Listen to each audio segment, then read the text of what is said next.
Welcome, everybody. This is Abacus Fish, and we are playing Old School Essentials via Roll20. I'm joined by four players. We have Seth. Hey. We have Kellen. Yo. We have the creator of the Antagonist RPG, James Somerton. Hey there. And Matt. Hail, friends. Hey, so just so y'all know, the folks at home, what a Hexcrawl is. Maybe this is your first time seeing this episode. I'll explain what a Hexcrawl is. A Hexcrawl basically is an open world premise. I have a list of towns, I have a list of treasure, a list of monsters and dungeons and maps and all sorts of assets. But the one thing I don't have is control over where the players go. I just provide them for a map, and they go whichever direction they want, whether it's fighting goblins or looking for mushrooms. And with that said, let's meet some of these characters driving the story. Seth, why don't you tell me about Therum Smith? Therum Smith is very much your average-looking dwarf. I guess he has red hair and carries around his battle axe, average height, probably in his, I guess, what you would consider, adolescence or teenager years or young adult years for a dwarf.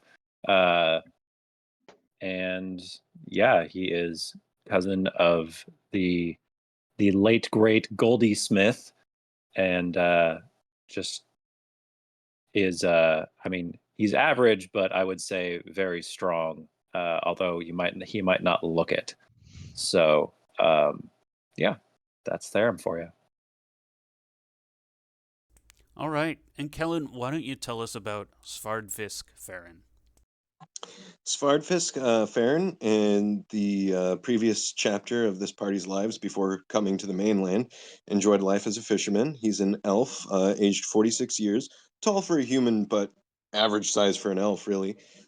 Teal hair, cyan eyes, wears leather armor with fish netting adorned with seashells. He's had a general discomfort and a tendency to be more on his own at the beginning of these quests, but has grown to trust his team and value the progress they've made together. And the last time he quested with the party, he encountered undead for the first time ever. And that rattled him, and he's been staying pretty close to camp since then. Okay. And James, why don't you tell us about Guilford the Grand? Guilford is a tall man, kind of wiry build, tan, slightly weather-worn features, although there's no particular sign of excessive labor based on looking at his hands. He has black stringy hair and an air of undeserved confidence about him. He's been on a lot of recent adventures when he started venturing forth as his pocket became emptier and emptier with his lagabout ways. He has dark eyes, and yeah, that's him. All right. And Matt, why don't you tell us about Brock Half-Giant? Brock Half-Giant is a tall, broad-shouldered man of about 30, a human man. He is incredibly fit and powerful looking. He wears a chainmail tunic, shield, and weapons at all times. Very handsome in a kind of craggy, masculine sort of way with a full beard. And of late, his demeanor and face has become more brooding and gloomy as the thoughts of this strange, ominous threat kind of like weighs upon his thoughts.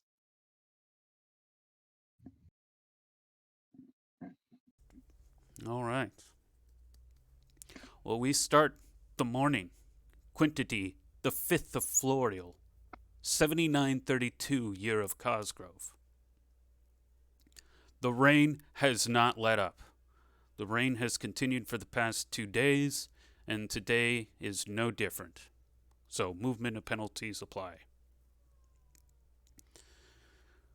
As the rain has also let on, Brock Half Giant, Erspec Half Giant, your cousin.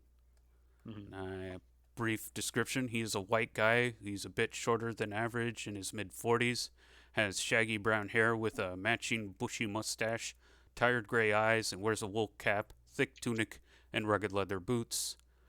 He's wringing his hands as he approaches you, and he goes, "Guilford the Grand and Robert Shieldheart went out last night, I think with one of the bear wallows. They haven't returned." Well, I mean, Brock will turn upon him in an uncharacteristically snappy sort of way and demand to know where they have gone and why nobody told me. But yeah, I just trusted in Robert's judgment. He usually is. They usually come back alive. And he kind of like shivers a little, like anxiously. Well, Brock will reach out and kind of clap him on the shoulder in an encouraging sort of way as he recovers his composure. Says, "Peace, Arspec. But quickly, tell me where they went. We must mount a rescue at once." They went out on a search party. Yeah, I think they went south towards. Let's bust out the map.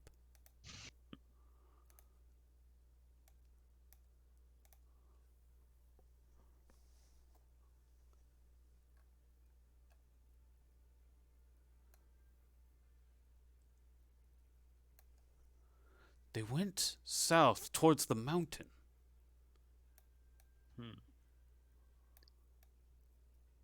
What for? Did they say why they were going? I'm not sure. Guilford boasted about the many great deeds they were going to do, but usually when he does that, I just kind of tune him out. It's unwise to do so. Guilford is capable of great things. He kind of rolls his eyes and, kind of shrugs. Yeah, that's fine. Nobody else sees Guilford the way Brock does. All right. So who all was in the party that went missing? It was Robert Shieldheart, Guilford the Grand, and one of those bear wallows. Troublesome folk. The bear wallows. Okay. And they've been gone for a day. Yes. Okay. They didn't return before nightfall. Well, I will tell Arspec to, canvass the camp real quick to see if anybody's willing to go to join a search party, and then Brock will get ready to go. Okay. So, yeah, Airspec is going around the camp, and we'll just go back to the camp.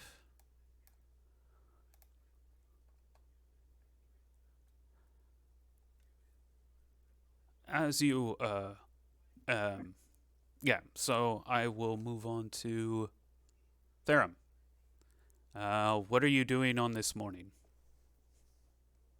Therum's getting up and wandering around the camp with his coffee. Just looking around.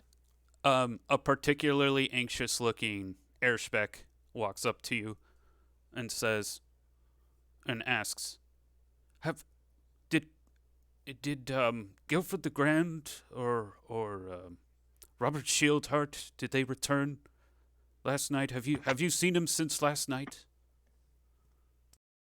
I have not. I was sleeping all night.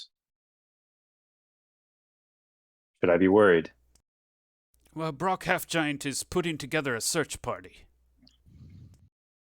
We should join them.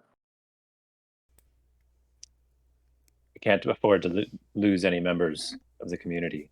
Yes, and as a relative, I did call him Brock Halfgiant and not just Brock.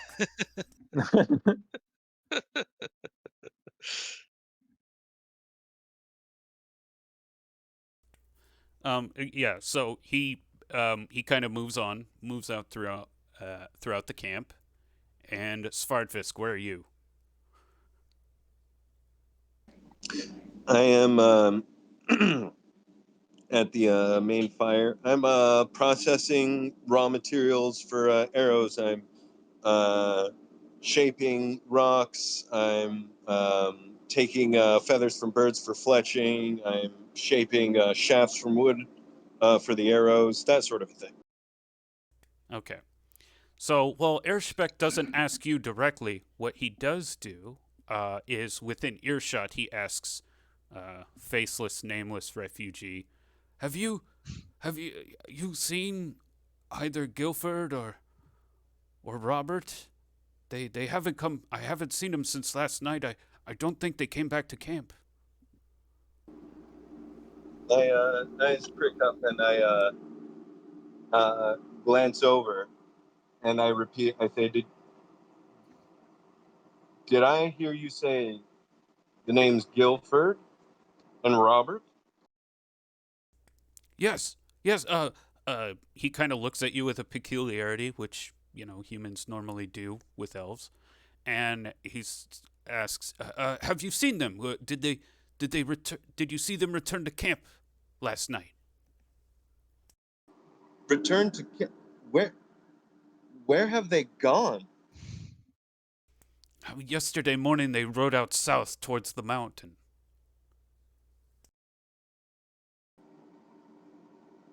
And what do we know?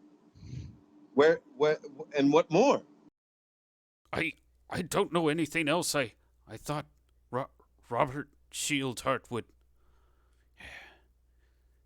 He defeated the bandit of the Flaming Fists. I mean, he was capable of surviving, right? I mean, I'm sure they're fine. They just got held up somewhere. At hearing all of this, Svartfist furrows his brow. He has had no desire to take part in any more of the adventurings outside of the camp since the last encounter with the undead. He can still remember the dark, soulless emptiness staring back at him as death laughed in his face. The silver shield being the only thing that saved him from certain death. And he remembers who stood there with him, Robert and Guilford, and now they are in trouble, and they may need him. Did you say there's a search party? Yes, Brock. He's starting one up. If you would like to join. Then they shall have my bow. I go to join the rest of the team.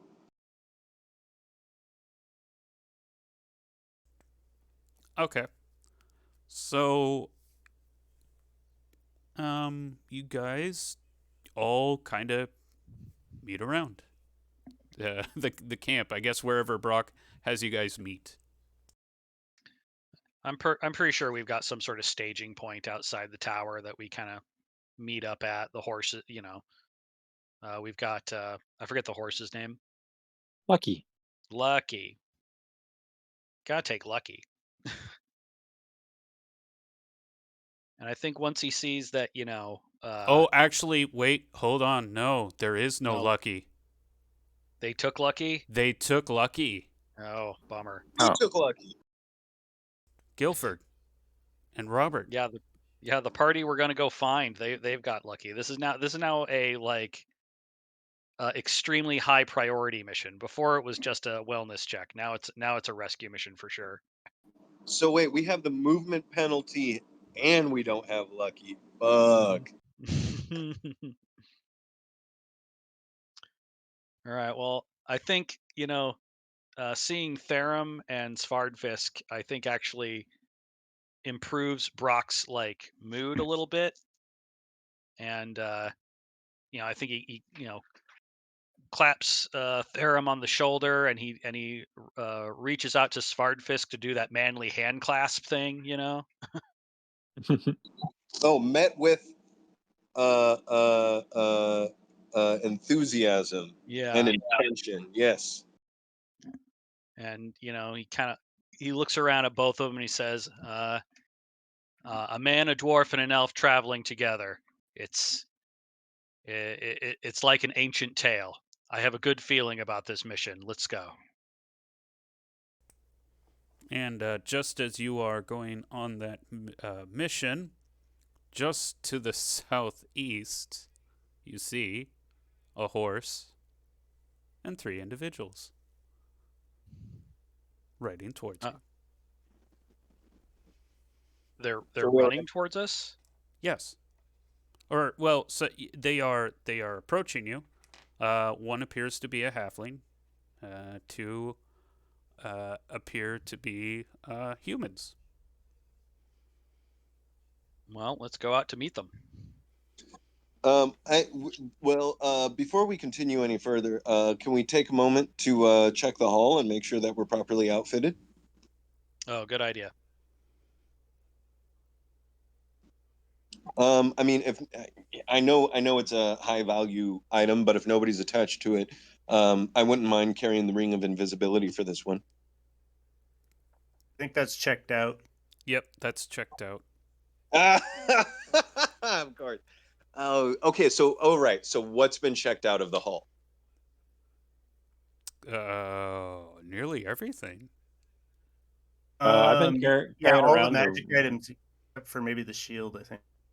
No, yeah, Robert. I've been Robert carrying took around that. the fire resistance ring. Okay, so we desperately need to find these guys. Yeah, because they got all our stuff. Okay, shit. Never mind. Let's go. As you approach the camp's edge, it is none other than Guilford the Grand, Robert Shieldheart, and Ficus Bearwallow. Motherfucker. But an elven. Ah, our companions have come to greet us and welcome us home. I almost feel like putting on a parade. Celebrate our victory. Gilbert, I knew it was foolish to worry. Oh, indeed. We had no issue whatsoever with our mission. Yet, I bring terrible news. Well, speak on. You know that castle whose name I can never remember, but it starts with a V? In the south, correct? Castle Correct. Vassith. Yeah, the seat of power in this land. They are under siege by an uncountable number of undead. And it could fall any moment. My companions and I set forth to try and thin their numbers, but to little avail. Even with 100 fallen, their numbers were hardly dented. This is dire news. We need to inform the local lords right away. I fear that has been done to no avail again. They have not the manpower to handle it. However, one of our companions has noted that we have recently achieved a secret weapon. It is in camp if you haven't come across it. Well, I'm eager to see the secret weapon. What is it? It's a barrel. Dun dun Dun dun. dun dun. Do I recognize this barrel? Is this like the same stuff we blew up at the goblin camp? So Yeah. you don't have a barrel, but you do have those goblin grenades. And Oh, okay. Sorry, I thought you mentioned we had a red. Oh, you said we had the recipe for. yes, you have the recipe for red barrel, but you don't Okay. have red barrel. So instead of saying a barrel, I say we have a sheet of paper. Well, I think Brock squints at it, but he's not much of a man of letters, so he kind of hands it back helplessly. How will this help? I'll hand it to the elf. I'm sure our esteemed friend will explain. Yeah, anybody looking at the diagram can make an intelligence roll to try and figure out. Because it is written in actually, it's written in Goblin. So you need someone who can read Goblin.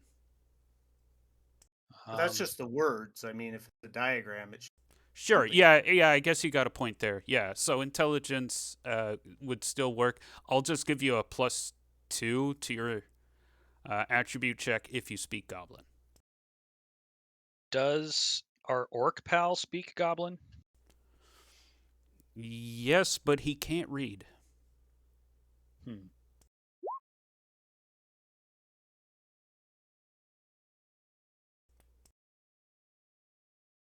Svardfisk, you can't make heads or tails of it. It's just a bunch of squigglies on paper. Shit. All right. Well, I'm going to go ahead and try the roll anyway, if that's okay. See what I get. Hey. Yeah, this is so. Nice. It is a recipe for some kind of explosive. Also in the same area where this recipe is also the goblin grenades. Just kind of peeking inside one of the bags without like tearing it open or causing it to explode, you can see the red dust in there. And this will make it. The refining agent, which is a jar that Stickbeard has grabbed, is also in here. And you're looking at that, and you're like, we could probably replicate that. It would just require some mixture of chemicals. There are multiple NPCs you've already spoken to that could probably help you out there. But then, yeah, the one ingredient is some kind of mineral that's mined. You would assume somewhere nearby the goblin stronghold. But you need to mine the mineral, put it in the refining agent, and then that makes the red powder.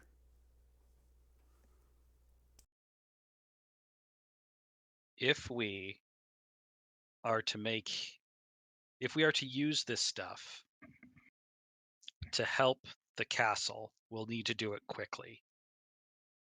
And the fastest way to do that is to go ask the goblins for help. Oh, they're a little, maybe a bit upset at us. We might have, in our last foray there, mistakes were made, and certain parts of their encampment and structures were decimated by, an explosion that might have occurred because somebody let it on fire. One of the dwarves. Well, our interactions with the goblins have been fraught so far. That nobody is denying that. However, if we're to leverage this advantage in time to make a difference, it's going to be with the goblins' help. We're not going to be able to defeat them in battle, learn their processes, figure out how to mine the stuff.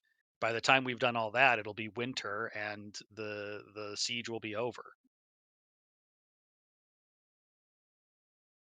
And well, to be frank, this is their world too. They have an interest in stopping the land being carpeted with zombies also. All right, so how do we tell them that? I think Brock's brow furrows as he says, I am not sure. What we need is an ambassador. Someone who can speak with them in their language, preferably. Not one of us who has already harmed them.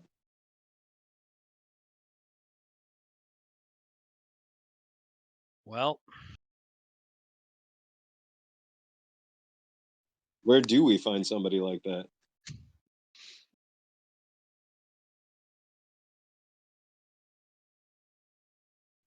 Actually, wait, is there anybody that does speak Goblin, like in our party or adjacent to us that we've established yet?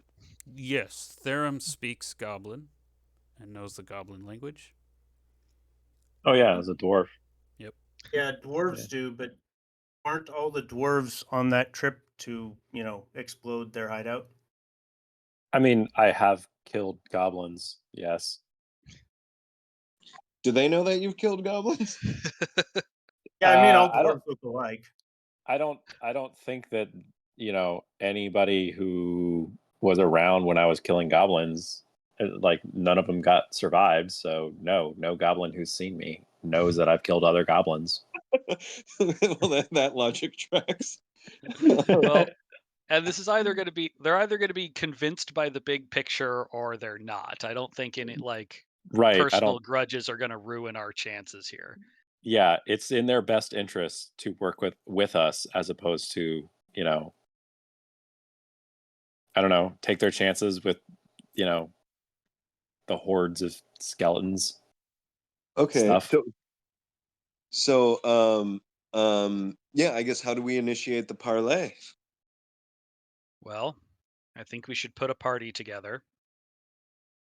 We should approach the the goblin stronghold and ask to talk.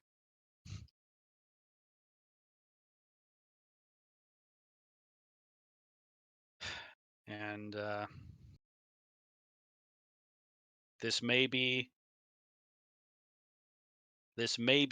uh, a dangerous excursion. For if we are to establish peace with these people, we are going to have to be selfless. And if things go sour, we may have to fight our way out.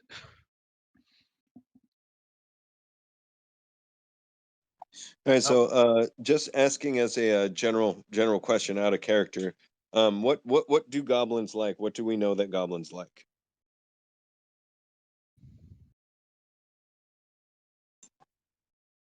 I'm not personally familiar with the lore on goblins. yeah, do they care about money? Yeah, I mean, shiny, yeah. Oh, so we Yeah. could maybe we offer them something shiny, to start, just to open their ears to a discussion. Just some kind Okay. of bauble. Yeah, let's take a look at our loot here. Okay, so we got some jewelry.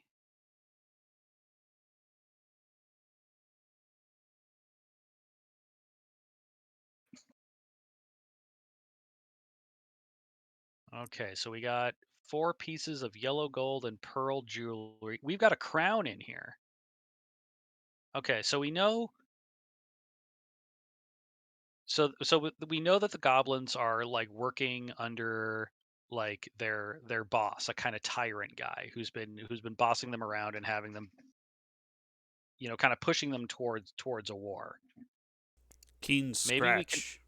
yeah, maybe we can flatter him with a gift of like some crown jewels and kind of frame it more that way that we're coming to beg the help of the strong king to help us against the zombies or the skeletons because we can't do it alone, right? Oh, while affirming and recognizing his sovereignty. Yeah, I yeah, like yeah. this move a lot. Dang. It's like because it's been clear from my interactions with the goblins so far that they're kind of like they kind of have a like kind of a feudal like bully structure, like everybody higher up on the chain kind of bullies everybody farther down. Sure. So we may just have to need to convince the king to help us, and that'll get us what we want. It's and I'm going to look at everybody. This is a big risk, if because if we end up in the hall of the Goblin King and he decides to kill us, we're in big trouble. But I feel like this is the best bet we have of So the explosion that happened by accident might have happened in the direct vicinity of the Goblin King, possibly underneath him. So it is possible, I don't know if this factors into anything, that there is a very recently crowned king in charge of things right now. all right. I think Brock's gonna look Gilbert's way and say, you need to why don't you tell us the story more fully from the beginning? Well, uh, myself and the Stickbeards decided to head into the Goblin encampment to maybe make peace, uh, make good, and if that didn't work out, we were going to take some of their money. So we climbed down into the depths with what's the orc's name again? Anyone? I don't know Vothig. if I wrote it down. Vothig. See, Vasith and Vothig. It's going to be hell to keep them apart. Okay, so Vothig and the Stickbeards, we all went to the goblins to have a chat. It didn't go well. A lot of goblins died, and we discovered kind of where they refine and create this explosive powder, and that's where we got the stuff that's in the encampment now. We found their secret library, and that's where the recipe and some of the magical scrolls came from. And they rallied their troops, including, I believe, the king. We heard him, or Bothig heard him talking, ordering them around and whatnot. And, well, I think one of the dwarves tripped over one of the barrels and then accidentally created a trail of red powder that led out about 20 feet and then accidentally dropped a torch on it as the king and his soldiers were running towards us. This collapsed the passage and may or may not have buried the king and his soldiers in a ton of rubble. Purely by accident. Then we had Ale. You said you wanted the entire story. A truly astonishing chain of events. All right, well, If not for the ale, I wouldn't have believed it. we'll probably have to treat this as a flexible plan. So we need to go to the goblins and see what their status is.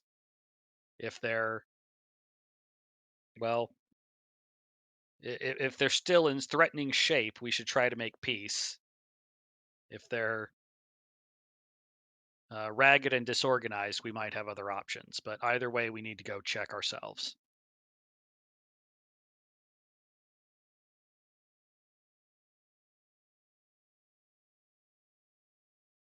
Sounds like a plan. I have a little craft project I want to put together before we head out. Might come in handy. What is it? I'm gonna take. I assume people eat meat around here, so I'm gonna take various bones and try and collect kind of a full set. I don't really care if they're all from the same creature or anything. I just want them to be from a relatively large creature, like a deer or whatnot. Um, and I'm going to form them into a humanoid shape, put them together with string, and then put it all in a sack.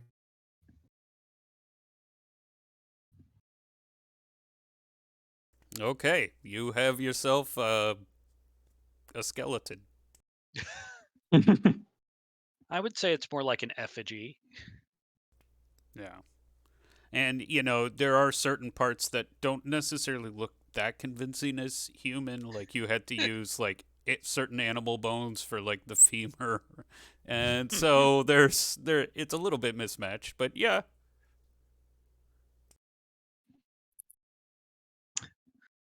All right, well.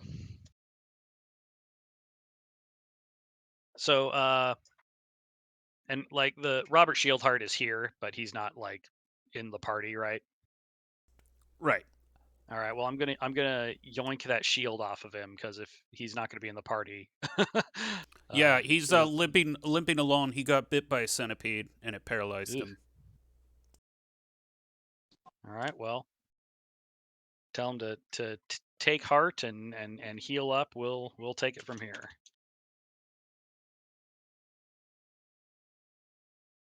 I've got the silver shield now. Somebody should grab that ring of invisibility. If I may. Yeah. If you're taking the Ring of Invisibility, you're probably also the one that's going to play with the puppet. Otherwise, it won't be very convincing. Oh. Ah, I see Yeah, now. he's got a whole. I figured it was something like that.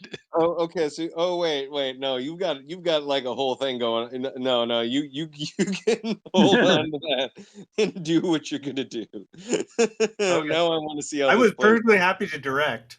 I've always been more of a director, but as you wish. No, I'm into this plan you have. I will just here. Let me have a look at the hull.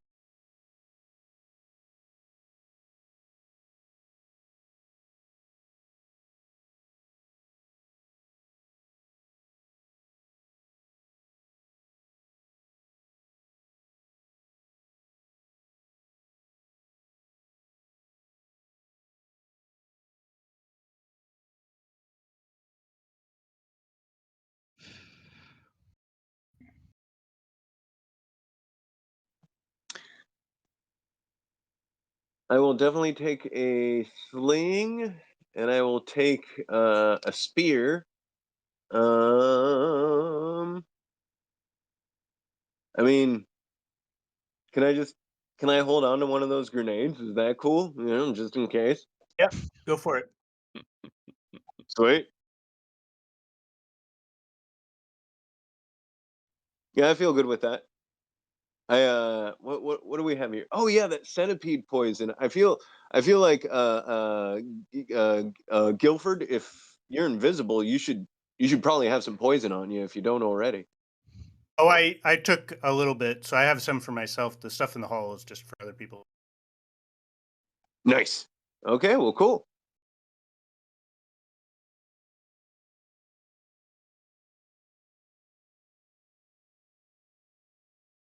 We all loaded up. I think we're loaded up. Let's go. Trudge You through the rain to beg goblins for help. and you don't need to buy anything from Jonathan Fairlight's. Yeah, I don't think so. I mean, does he have a nice sack? Yeah, like for the price of a backpack. Yeah. All right. Well, I'm gonna buy a nice sack, preferably that has drawstrings on the top or whatever. We're gonna put all the jewels and the crown and everything in there, so that it's got a little bit more of a presentation to it. That we can present this nice looking sack and then like slowly reveal all of the treasures we're here to give. Yes, we will present our sack to the Goblin King. Oh, quick note: we found a sword of Goblin Bane. Does anybody want to carry that just in case things don't go well? Oh, actually, yeah, I'll carry that. That feels like that What? we need to conceal the shit out of that. I mean, like, I wonder, like, is that the sort of thing that goblins would see that, and it's like, okay, so you're here in peace, and you came with a weapon specifically designed to kill us. I mean, if you keep it sheathed, I don't know. Right? I don't know. Can they tell what it is just by looking at it? So I mean, all magical weapons do kind of have this very pristine look to them. Magic weapons don't collect dirt; they don't wear. You should also note that this was specifically stolen from them. True. Just a thought. I do support the idea of having this since we're going into a den of goblins. Yeah. What size weapon is it? Is it a short sword? Yeah, it's a Yeah, it's a short short sword. sword. Yeah. All right. Well, strap it to your ribs and put your coat around it. We hope that we don't need it, but if we do, we're gonna need it. All right. I will carry it.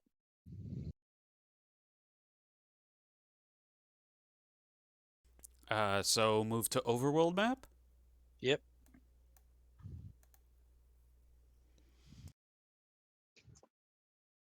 So, remember that every M change is a change in elevation. That adds 5 minutes for every M.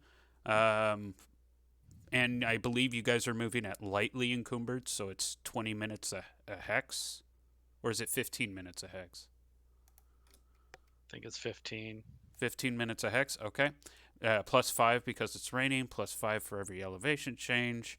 And if you're going through a forest or a special feature like the one just directly south that's considered rough terrain, that would add another 5 minutes.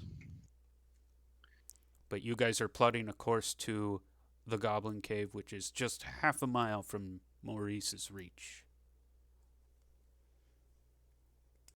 Oh, okay, it's up there. All right, I see.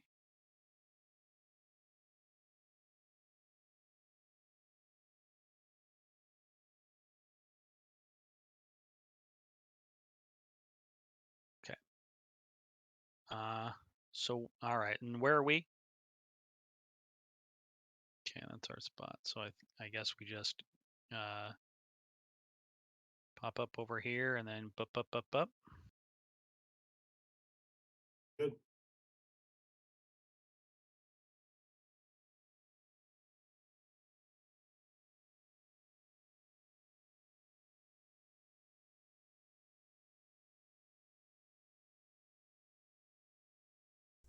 Takes you guys an hour and a half to get there, Mm-hmm. but you get there.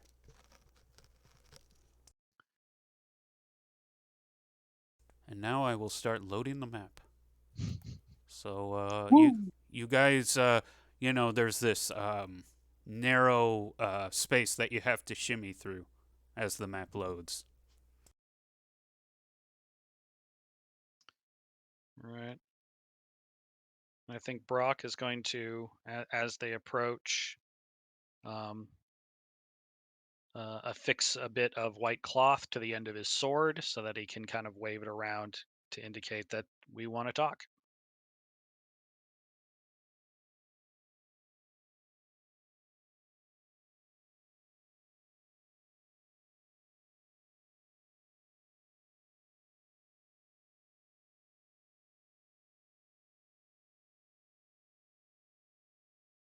Okay, so there are multiple entrances into this place. Are you gonna try and go through the entrance? Actually, the last two times you used the same, a similar entrance, which is the one Vothig showed you. There's also Mhm. the other one where you found Vothig. Um, you've explored some in there too. So, and there's quite possibly another entrance into this cave system somewhere around these coastal crags. What's the most obvious entrance? What Vothig showed you. Vothig seemed like a more, like it seemed to be the proper entrance. The one Vothig was guarding seemed more like a side entrance. Okay, well, my thought was that we just stand outside the most obvious entrance and call out. Because we're not going to make much. We're not going to make a very peaceful impression if we like sneak in and then try to talk. It's better that we announce ourselves and ask for an audience. I'm just imagining diplomats around the world just being like, "Hey, I want to talk to you about something," like sneaking up on. Yeah, Ah! just, popping in. I got a gift for you. All right. Does Nope. anybody have problems with that plan? It sounds like a proper parlay to me. Okay.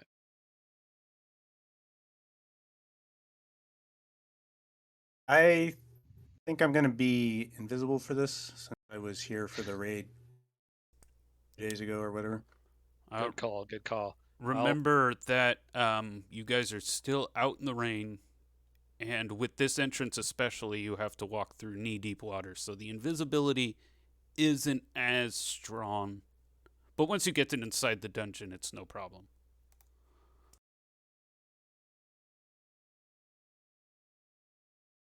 Well, I think we'll go over like real quick. We'll go over a couple of hand signals so that we can give we can communicate with Guilford without talking to him. So Okay. we'll just do one that says uh, like help us. Another one that says show yourself, that kind of thing. Right.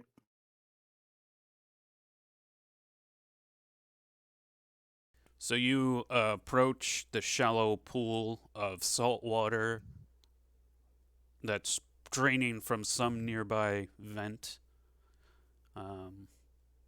You'd assume that there's probably a tunnel around here that will lead directly to the ocean. But as you walk through the shallow water, goblins do approach as you yell out, and they skitter to one another. Well, I will continue to wave the flag, and I will look to Therum because he's the one that knows knows Goblin.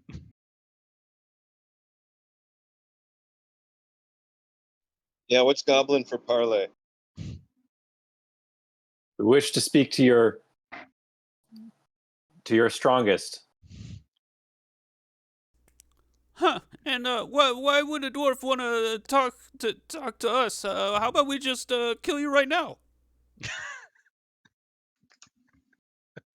We have something that your strongest will want to see. Oh, I don't know if I could take your word for it. The dwarves are known liars. And then like the other one kind of chimes in. Yeah, that's true. Yep, absolute fact. Dwarves are liars. Does your strongest look favorably upon those who deny him shiny? Shiny? You got shiny? Well, I mean, maybe. Well, I mean, let's see it. You could just say that you have shiny, but I mean, I'm not going to take your word for it, you lying dwarf.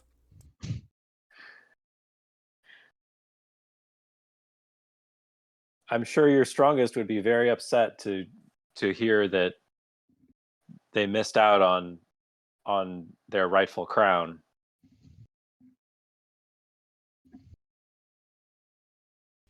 Crown?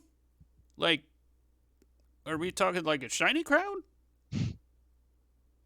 The shiniest. Can I see? Are you the strongest? No. Then why should you see it before they can? The two goblins kind of look unsure at each other for a second. Yeah, okay, yeah, just follow us. We'll take you right to him. Yeah. Right, guys? Yeah, we totally will. Yeah.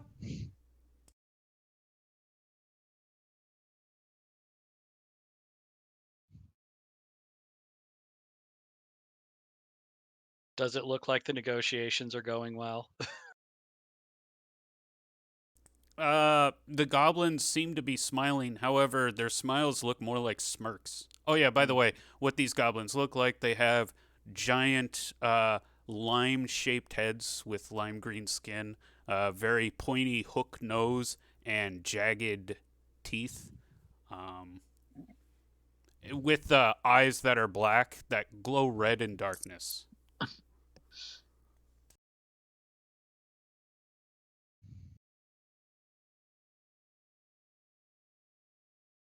Well, I will ask Therum how it's going.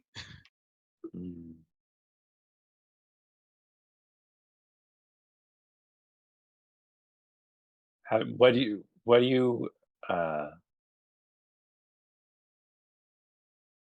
see? Are we have you arrived at the strongest yet? Well, no, I mean, you're still standing outside negotiating with them. Oh. Sorry. Show us to them, or bring them to us, and we'll show you what we have to offer. I assure you that this our arrangement would benefit us both. Well, yeah. If you want to talk to King Scratch, you got to go to him. Can you show us the way safely? Yeah, real safe.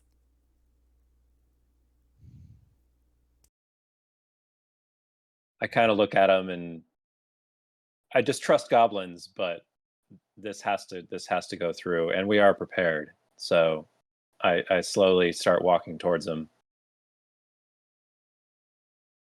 And I will follow behind. And me too. What about Lucky? Once people are kind of gone, I'm gonna tie up Lucky and retrieve the sack and reactivate the invisibility so that it covers the sack. I assume that's how that works. Okay. And then I'll move to catch up.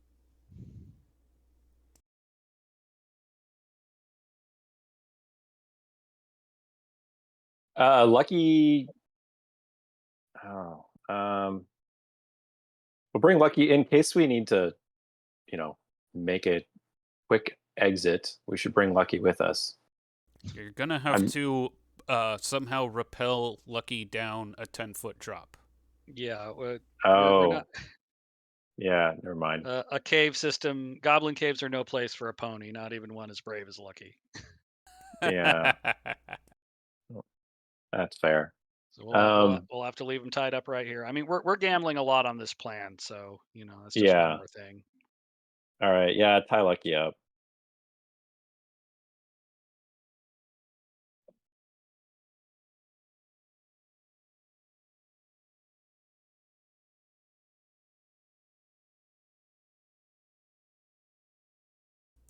You know what, guys? I will say this because Jonathan Fairlight's always hungry for gold.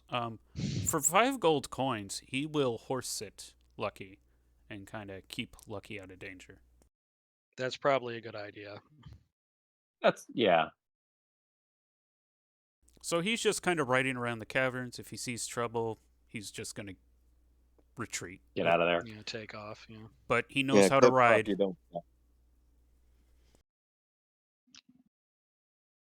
All right. So that's 5 gold off your haul. All right. Nickel and diming us.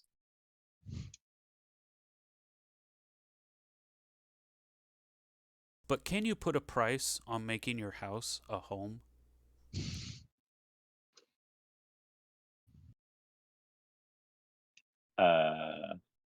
Yes.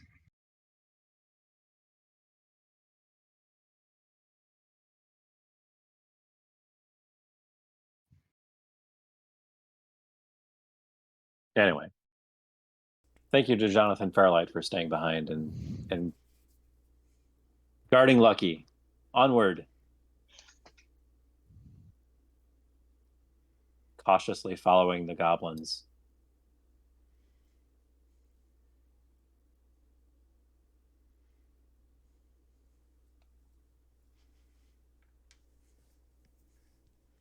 Okay, so yeah, the goblins take you through a series of hallways. You've been through one of the corridors before, but then they take you past that area into another hallway, and eventually you find yourself almost kind of surrounded by them.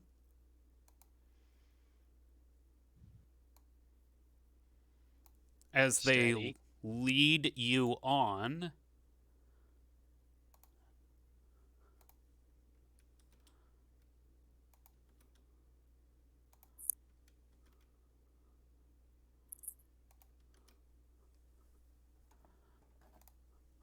And eventually,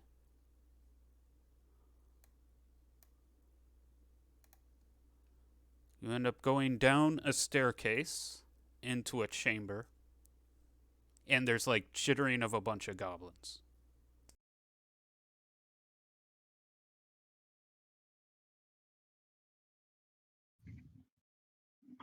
All right. And I guess, Guilford, position yourself wherever you would be. You guys came from the north staircase, which is up here. So you kind of came through this way. Okay. I will be trailing the goblins a bit. And I'll go in front, I guess, since I'm the speaking to him. Okay. You find yourself in a chamber. To the north and south of you are these raised ledges with like these columns in the way. There's a hush as you enter, and all their eyes glowing red in the black darkness. Um, these two goblins, what they do is they eventually stand on either side of you. All right, I'm sticking with Therum, so every time he moves forward, I move forward. Get my puppet ready. I'm assuming this is the leader.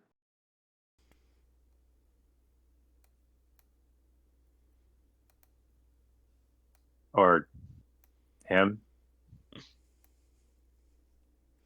So, yes, one goblin wearing like a ragged cloak.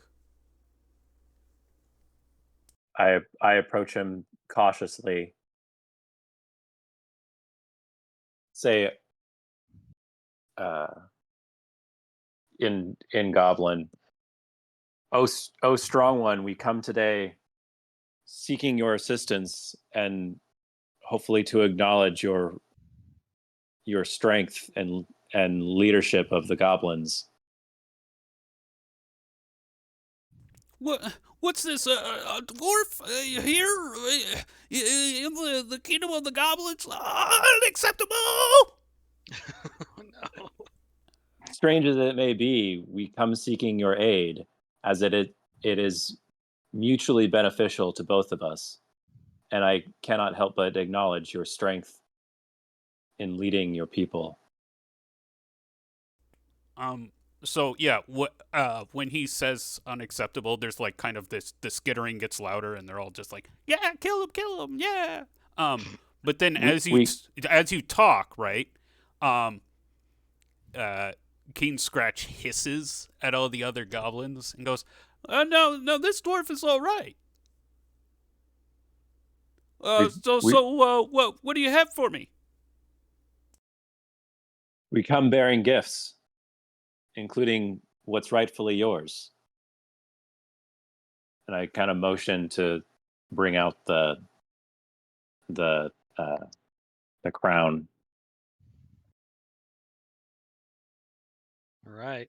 Um, well, I will step forward and with a little bit of theatricality, kind of reveal the bag, and then set it on the ground, draw open the drawstrings, and then start like one at a time setting out these treasures on the floor in front of Scratch, uh, saving the crown for last, of course, and kind of like holding it delicately in my hands. Call out in a loud voice, "A crown fit for a king." As you can see, and as I'm sure you know, strong Scratch, we we face a common enemy in the skeletons, the undead, and we seek to unite against this enemy. I'm sorry, I wasn't listening. Could you please bring the crown over here?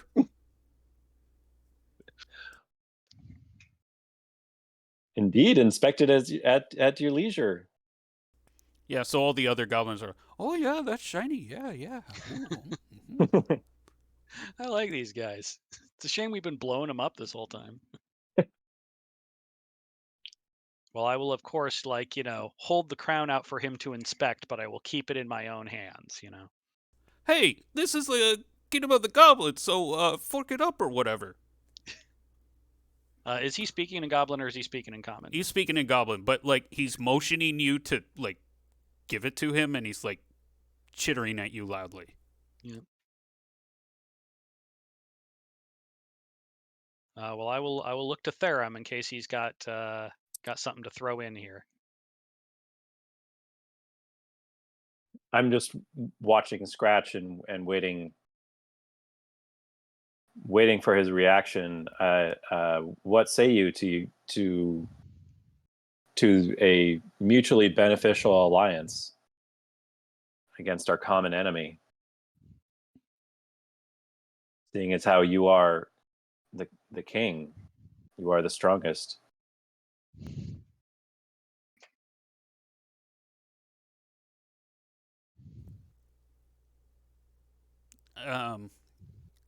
Yeah, alliance or whatever. Sure. Yeah, just give me the shiny.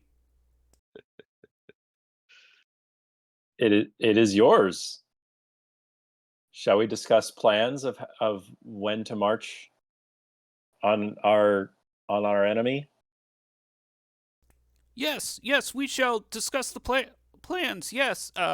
He puts on the crown and kind of tilts his head, tries to make a majestic pose. Yes, this will do nicely.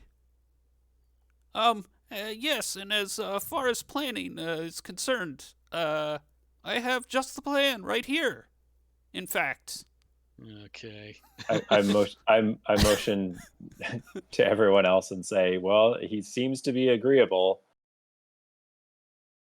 I didn't like the way he said that. Yeah, Skeleton's me out, either. standing up. It's still hidden, but so he goes over to his throne, um, sits down, and with a smile, he starts shifting the armrest of his chair. The two goblins on either side of you go, start, no, wait, no, we're right here, don't. And as that happens, the whole floor collapses. Oh gosh. Jeez. like Oh, like no. does it like open up, or does it literally like crumble beneath our feet It opens up it was like a designed. trapdoor? Yeah. Okay. Well, you know what, gang? We gave it a stab. Yeah. Oh my Yeah, I have gosh. a few more stabs I'd like to give this. Well, we are in escape from Helltown mode now, so Yeah. So at this point, I'm going to say, Guilford, as you see the rest Yep. of your party plunge into the darkness, do you jump in after them? I will climb. Well, I'm going to give this my best shot. It's going to lose a little bit of its theatricality because I'm a little stunned here, but I'm going to do this first. Skeleton will come out and gesture menacingly. At which point, Guilford will do his best attempt to create an echoing, uneery voice, which I will attempt to mimic here. Roll charisma. Okay. Guilford the Grand is not a joke, but see if it gets lucky. No, not very menacing. So a few of the goblins skitter away scared, and King Scratch steps up and goes, Are you kidding? You guys were fooled by that? That's obviously some kind of human trick. I can see the strings. Ha! I probably should have made those color white, maybe. Fools! This is not a human trick. I am the servant of the great Lich Lord, and I wish to say congratulations for destroying the heroes. Now you goblins will be next. We shall march upon you at dawn of next week.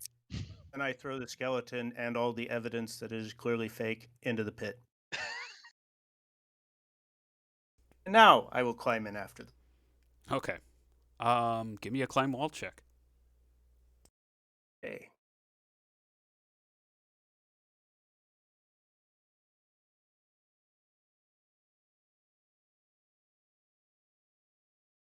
Where are rogue skill?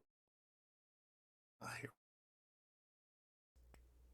Okay, Oh, you that was close. you climb That down. was what I needed exactly. Nice.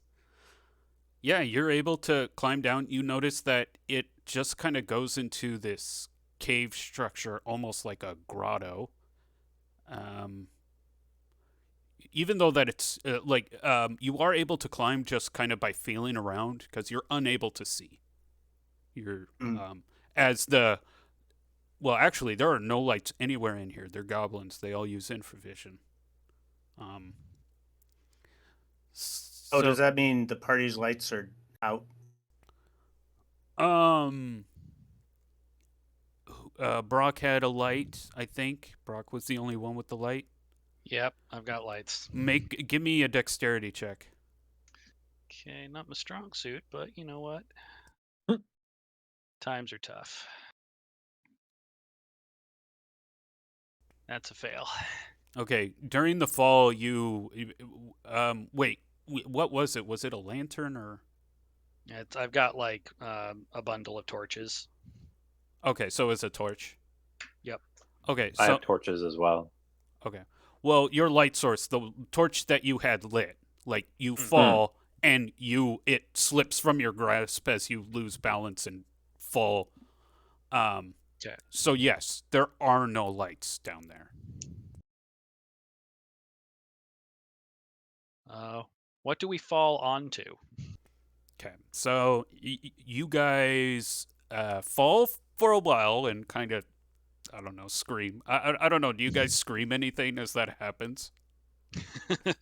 I scream it. I scream in Goblin. Damn goblins, untrustworthy. I don't think Brock screams, but he does. He is frantically making the "help us" gesture to Guilford as they fall. And Svardfisk? I should have known. Goblins. Always goblins. It's that feeling, right? Of like the frog giving the scorpion a ride across the stream, and then halfway across, the scorpion stings the frog. It's like that. Yeah. Okay. Uh, so you guys all fall for a while and then splash, splash, splash. You guys are in complete darkness. You are able to get your heads over water and tread water.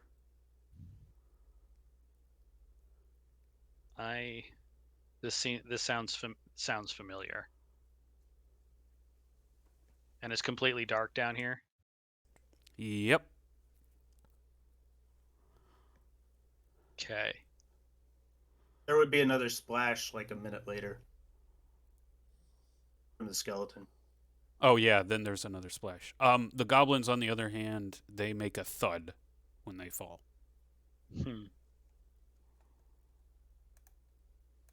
Oh well, that's lucky for us then, right? Okay. As I'm treading water, I'm gonna start clicking my tongue and see if I can use that to echolocate a wall. Yeah. Well, wait a minute. Wait. I know I can see in the dark. Can dwarves see in the dark? Yes, you guys are able to see the walls and also see where each other are relatively in the water. You appear to be in some kind of grotto-like pit. All right. Well, I'll put a hand on Brock and say, "Follow me. I'll lead us to some dry land." And I will reach out and touch his shoulder in return and say, "I trust you." All right. We pull ourselves out of the drink. So yes, you guys find a ledge outside of the water. And do you use a light source? Now is the time to use a light source. If you want. Yeah, I'll fish around in my bag, hoping that the water hasn't ruined my tinder, and if it hasn't, I'll light up a torch. Yeah. You light up a torch and you see like more skeletons kind of down here um, in the pit. It looks like, again, kind of like how this whole structure of this place is. It's like a fortress just kind of smashed into the cave work. And this is more of the same. Yeah. When you were submerged, you could smell the salt water. So this is ocean water flowing in from whatever uh, opening. Any tunnels, entrances, exits, that sort of thing?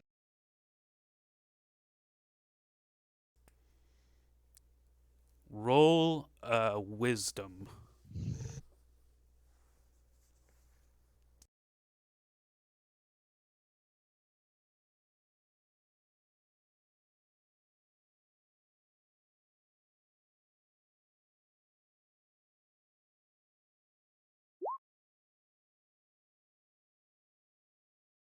Oh, my rolls are shit today. Wait, but why don't you guys roll? Don't mind if I do. All right.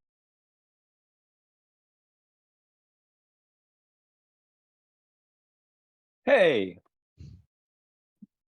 My man.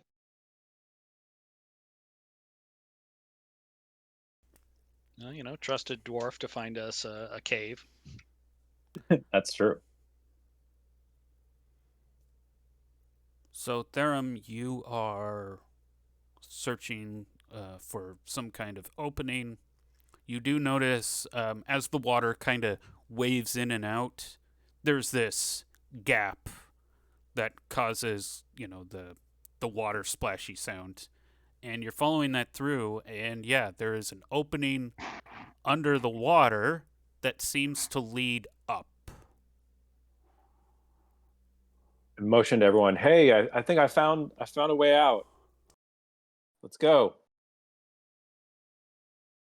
So, all right. So the opening is beneath the water line, Yes. but it goes upwards. Yes. And And there's it like is some kind of air pocket thing because it's causing the water to splash like in an uncharacteristic way. all right. Right, you can hear it kind of lapping in a certain Yeah. way, right? Yeah. All right. Well, somebody's going to need to guide me because I won't be able to see. But we should probably get down in there and get out of this grotto before whatever follow-up plan they have comes to fruition. Let's see. I feel like guiding another person while swimming is probably a strength check. So, Theorem, what is your strength? Really high, and I'm the one who found it, so I feel like I kind of know where I'm going anyway. So Right, I'll go. I'll I'll follow I'll go you two. first. I'll go first and kind of like, you know, guide you along the way. We could maybe like tie a rope around your waist just as a guideline. Yes, in fact, I do have a rope. I can do that. I tie a rope around my waist and hand it back to them so they can follow me. Okay. Um, I haven't necessarily heard that the characters are aware of Guilford's presence. Nope, Oh I'm yeah, not. I was assuming it was taking me a while to climb down. So Yeah, am I there? you get down shortly after they all find somewhere to stand. Like you can hear them splashing around and then like shuffling on the wet rock. All right. I will make a barn owl sound. Ooh, ooh, ooh.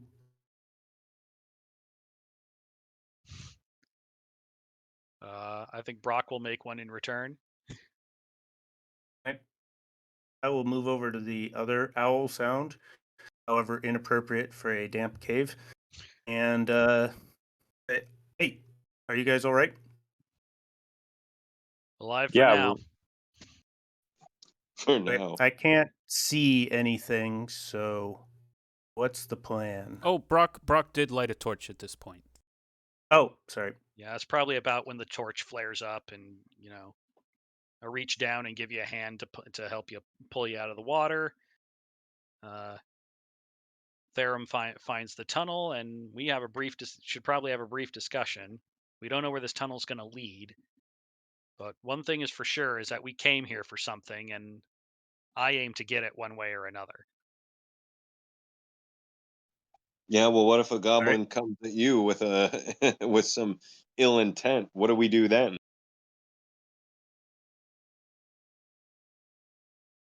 No, and I seriously mean that. I mean, like, are we still on a pacifist mission? Because I mean, what if we come across some goblins and they're trying to come at us? I mean, are we We may have. are we going pacifist? Are we just disarming them? What are we doing? Well, I think Brock's face shows a certain resigned seriousness to it as he says, if the goblins do not wish to be friends, then I am happy to be their enemy instead. All right. Well, then you and I have an understanding. We may have to put a few down to show them who's stronger. They tend We to do know follow. that's what they respond to. Yep. As many as it Well, takes. we The really stakes are only high. have to put one down and preferably not dead. If we just take one back to the encampment, probably convince them to aid us. Right. We got ourselves a king of the hill situation here. We also are operating on very little time. So I think this might be a fight for control of the resource sort of mission. I Either agree. way, we're gonna have to bloody some knuckles on the path to whatever we're doing. So get ready for a scrum is all I'm saying. Yeah, I think we Eh, find our quickest way to the top, and we shake it up.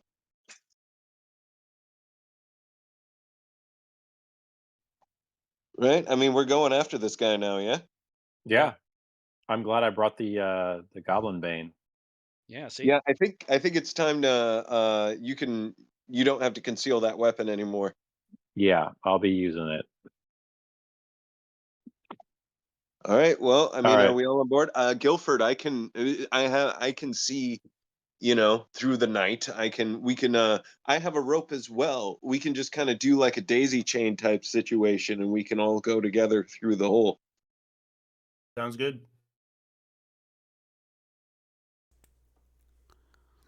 You guys. Yeah, so I just kind of, go through, and I hope everyone has the rope behind them, and just kind of make my way through the underwater passage to the air bubble. Right. So with the rope, it actually doesn't require a strength check. Basically, as long as people are moving forward and remain tethered to the rope, there is no issue. You crawl up the way, and you find yourself again on paved brick construction, similar to the ruins that you guys are squatting in. Which you've always felt that this place was created by the same place of all those runes that are around. What say you, Therium? Is this the same brickwork? It looks Dork similar. would know. It looks similar. We're somewhere within the structure. And so there is a ruined. You kind of crawl out of this crack in the cave wall, and you get to more architecture. And there's a ruined staircase. The air in here is very still. Acrid or still? Like still, like whereas you feel like air was kind of moving through the other places. This place just it doesn't. It seems dustier. Is it dark? Oh yeah, it's dark. And real quick, who's using Goblin Bane? I am. Therum. Okay. And that's just a one-handed weapon, right? Yes. Okay, I'm gonna hand you the silver shield because Oh, perfect. I need to have an empty hand to hold the torch anyway. Oh, okay. So I'm going torch in one hand, longsword in the other, and you can have the shield and a goblin bane for yeah, because uh, you're the best person to have it, I think. Yeah, I'll Okay. go ahead and ready my bow. Let's see. Shield. Everybody make a hear noise or listen at door check. For elves and dwarves and thieves, it's 2. For everybody else, it's 1. And the For silver the shield modifier, is. Oh. right? The modifier is 2. Is that what you meant? No, so for hearing noise, I believe dwarves and elves succeed on a 2 or less. That's how it should work. Oh, so do a modifier of 2? No, Oh, just no. it should be already on your sheet, so just roll it. Oh, okay. Okay, well, Guilford, you give it a quick listen. Oh, yeah, by the way, we'll say 30 minutes have passed at this point, so 2 hours travel time. You're listening. You don't hear any goblins. We might be cut off from the main passageway. Therum, you remember the last time when one of the times you went through the goblin cave, you ended up finding yourself in a more older part of the underground fortress that hadn't been touched by the goblins, and this place kind of has the same vibe. What sort of creatures did you encounter there? Oh, we encountered. Wasn't it ghouls? Yep. Hmm.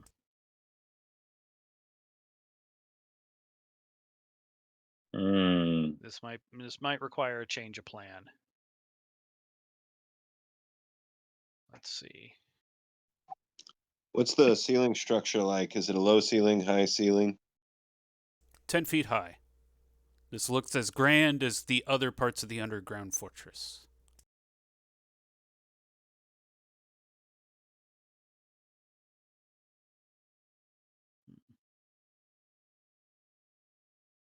The corridors going 4 ways. Well, let's start left. It should be Therum and me up front, Guilford and Svardfisk behind. Can't fault that logic. We'll just, creep to the down the corridor and see what's down there.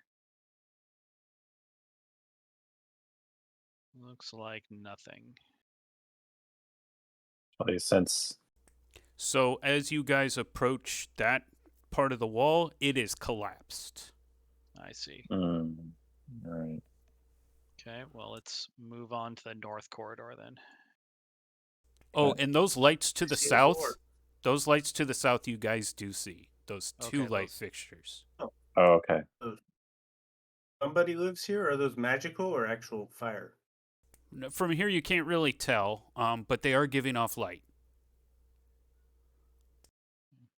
Is it flickering or is it constant? Constant. We've got 2 doors.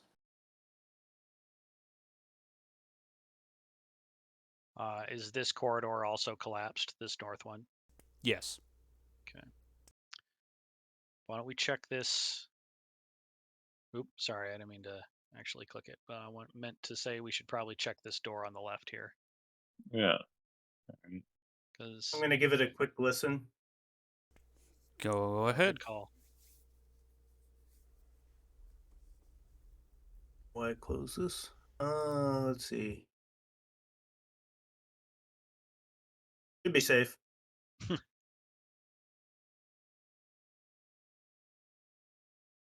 will you move out of the way? I will move up.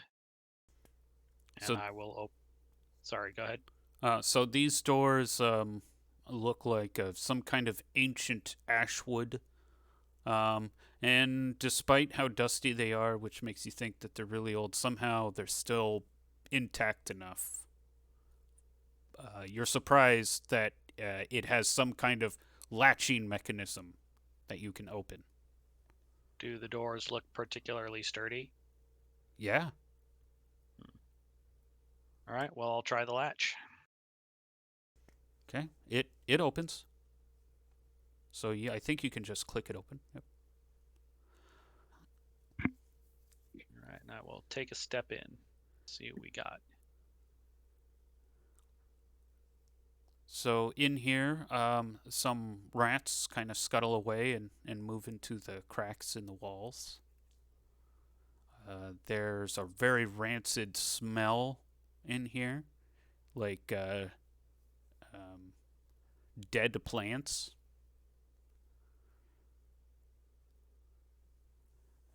You can see that this was some kind of storeroom, though judging by how things are organized, it looks like some kind of spice room.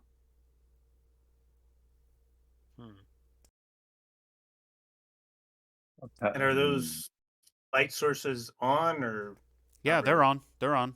And upon further inspection, they are a fixture with some kind of glass orb, and the glass orb has an fire, the color of fire. But instead of flickering like a flame, it is a steady light.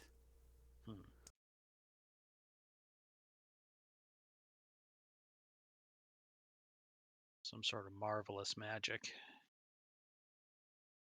So the stuff that's in here, this stuff doesn't look ancient. Like it doesn't look the same age as the construction itself. No, but it still looks old. Hmm. But not as old as the construction. Where did Svardvis go?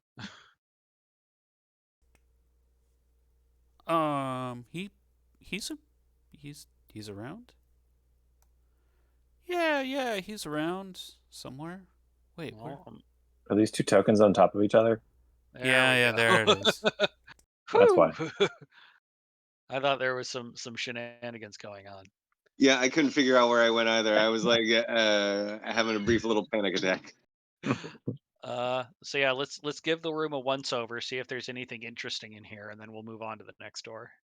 Does the light source look portable? Like, can I take it? You'd have to rip it off the fixture.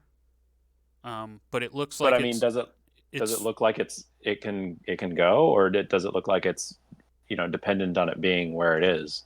you can't tell. The light fixture is pretty burly. You're not necessarily sure how much of the light fixture is the source. Only way to tell is experimentation. Probably won't explode. Can I use my pole to poke things and like roll like find secret door or find room trap to look for secret things? Yeah, you can do that.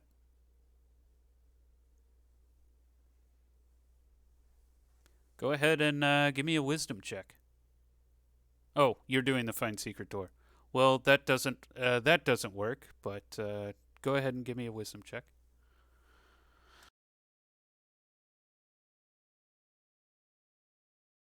Hey, So poking around one of the storage shelves, you notice that it has like one of the shelves is like two boards stacked on top of each other. When you open up the board, you find some parchment. You don't know the language. like like any kind of reference at all? Like, does it look like anything I might be familiar with? It looks similar to the other mystery parchments that you found or actually that it was Therum and Stickbeard and Guilford found. I call out for Theorem and say, "You got to come see this cliche." What'd you find? I believe this parchment matches one of the ones that you found on your previous quest. I bring it back with us. Yeah, it's probably a scroll of magic of some kind. Sweet. Okay, well, I will go ahead and roll that up neatly and place it in my sack. Okay. While they were doing that, I was checking out this door. Listening at door? Uh, Or, find remove traps. Find traps and listen at door. No, everything seems fine. Everything. Yep. Yep. All right. All This right. place is safe too. I'm 100% sure. Let's squat up and check it out. Yep. All right. Boop. And I'm going to open this door. Oh. Well, what do we got here? A flying lizard. I think that's a ghoul. As you open the door, this robed figure, kind of like with like rotted skin, kind of coming off of his mostly skeleton body, and parts of his robe are ripped and like coming off apart, but gets up and immediately like makes these dry cracking sounds as you open the door and starts slowly approaching you. In a menacing sort of fashion. Yeah. And I say we stay on the outside of the door and bottleneck them at the door. That's a good idea. I'm sorry, I seem to have lost myself underneath one of your icons again. There you are. Thank you, Guilford. I just love totem poles. roll initiative. Theron, why don't you start? All right. Hey. Well, I mean, that's not actually all that great, but You go first. Woo! Well, yeah, I guess that isn't all that great since we want them to come to us. I mean, the range guys can go. Do you have your sling? Well, yeah, but I'm holding the Goblin Bane and shield right now. Oh, right. You guys want to fire projectiles at him? Yeah, I'll launch an All right. arrow. I'll do that. Here, let me do a quick roll here. Are any of them facing away from us when we open the door?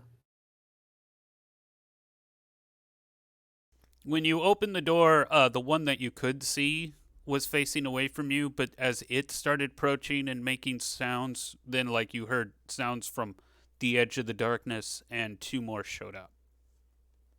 And they're all looking right at the door. What distance do I get a bonus or to hit? Is it short range? It's +1. Yeah. So And wait, it's 30 feet short range? Yeah, you have a bow? Short bow? Yeah. Yeah, it's like 70. Oh or yeah, 60 or short. 70. Anything under 50 is short range for a short bow.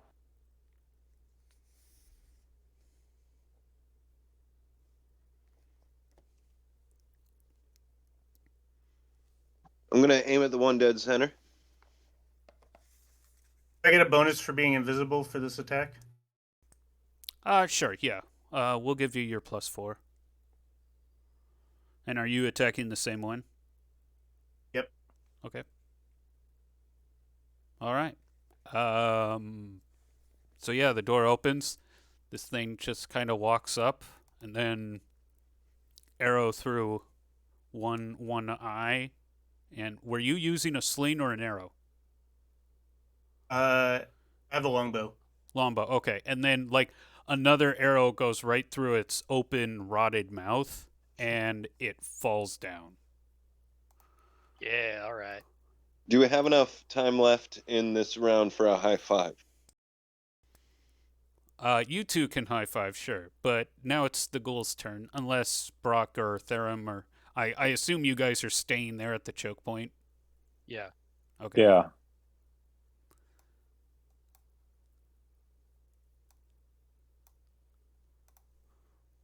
So yeah, they start twitching and shaking their head like they're from Jacob's Ladder, Hmm.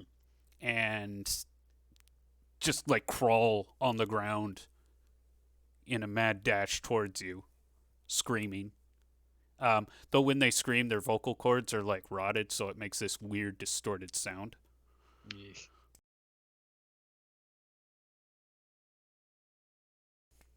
And one of them is tries to swipes at both of you, and then tries to bite Brock. So let me roll. Brock, what is your armor class?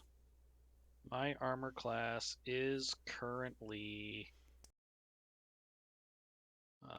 14.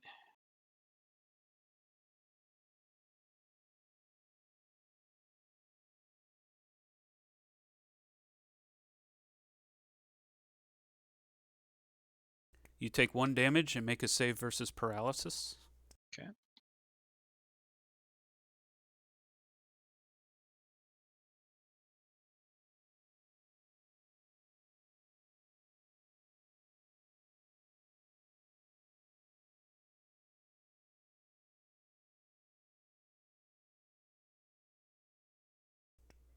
Okay.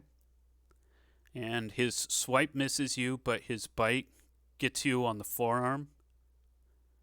And shortly after that, your whole body starts tingling and your knees shiver, and you can't stand upright as you start sinking to the ground. That's not good. Did I take damage from the bite? Yeah, 1. It's just a flesh wound. Paralyzing flesh All wound. right. Well, it's up And to you guys now. and the ghoul does roll a 15 on Therum. What's your AC? So I just want to make sure. So the shield, the silver shield is +2, right? Because it's like a Yeah. +1. Yeah. Okay. Yeah. So including the +2 from the shield, then it's 14. Oh, okay. Then you get hit. Ah.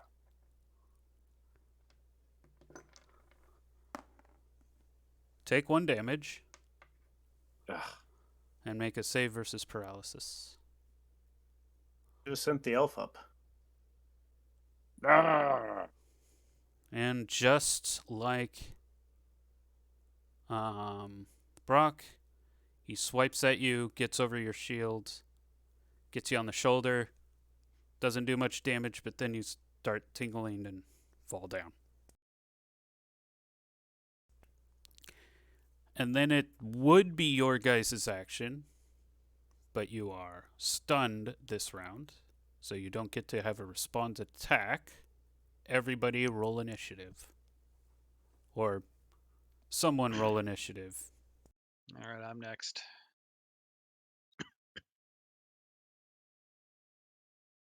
Where is it?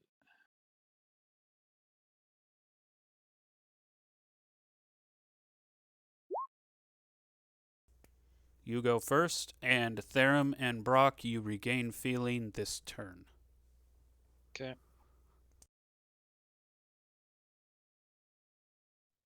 Oh, May we I go first. may I take a shot at the one in the back, please? Yeah, you guys all go on the same initiative, so coordinate however you'd like. Hmm. I will also shoot at the one in the back.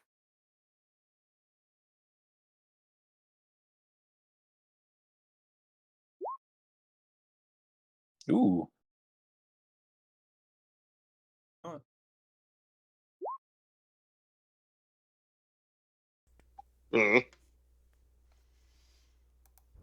So the one in the back gets 2 arrows sunk in, one in the torso, the other in the neck. But despite, and it does seem to have hurt it as black ichor drains from its wounds, but it is still kicking.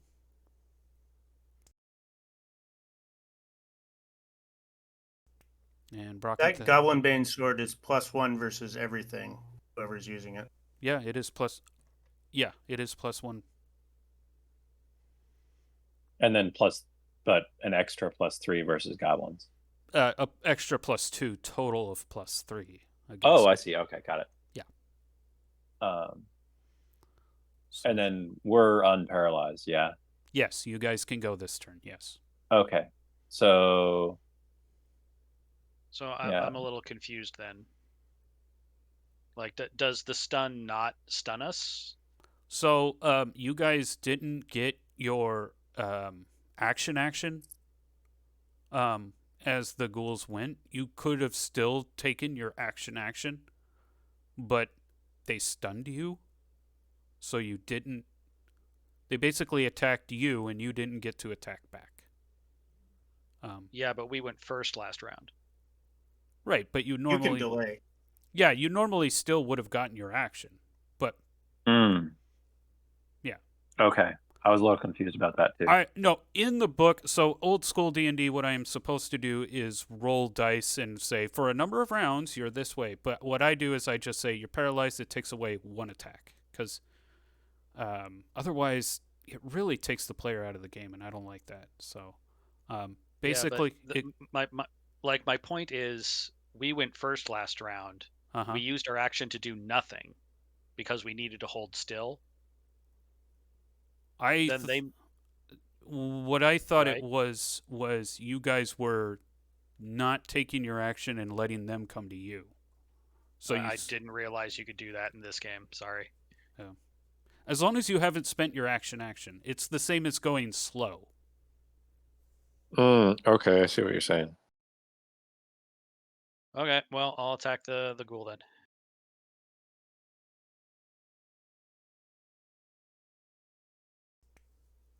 And that is a miss.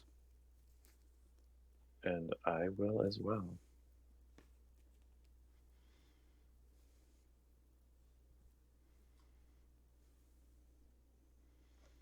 It's a good hit. And you've damaged it slightly. But it is still kicking. And now it gets to attack.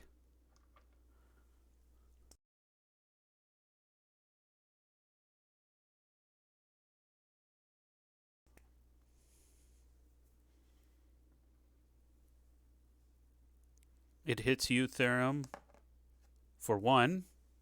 Save versus paralysis. Wow, sorry. Okay. Hey! You don't get paralyzed. Yeah, so it does another, swipe with its right arm at Brock, swipe with its left arm at Therum, and then try and bite Brock. But this time, his left arm only gets Therum, and it's a grazing wound. And yeah, Therum, you feel that tingling sensation, but you're able to kind of just shake it off and keep going. And now we will... And yeah, this other ghoul is trying to climb over the other ghoul, but the other ghoul is kind of like rampaging hard. So can't really get around the other ghoul to attack you. Roll an ish. Svardvisk, you're up next.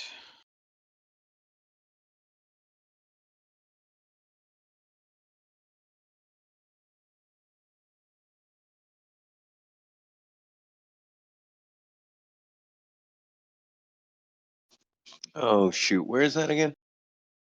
It's under the combat tab. If you scroll down on your character sheet, your hit points and everything, it's on the far right.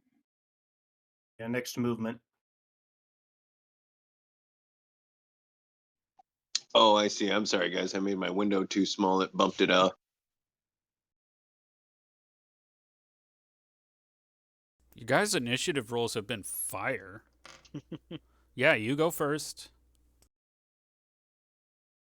All right, I'll take a swing. No help there.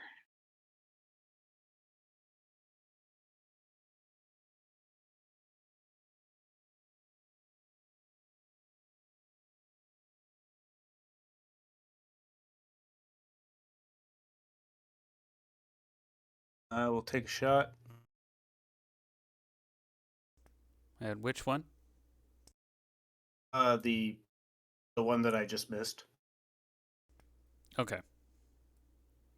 Put him back. The dead one, probably.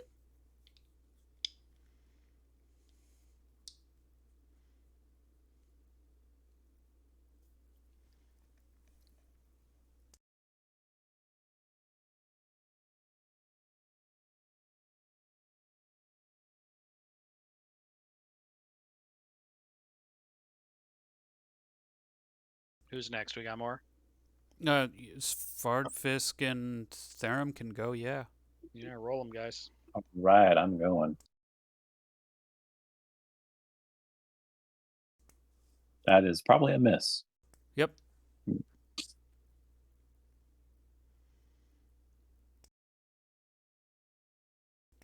All right.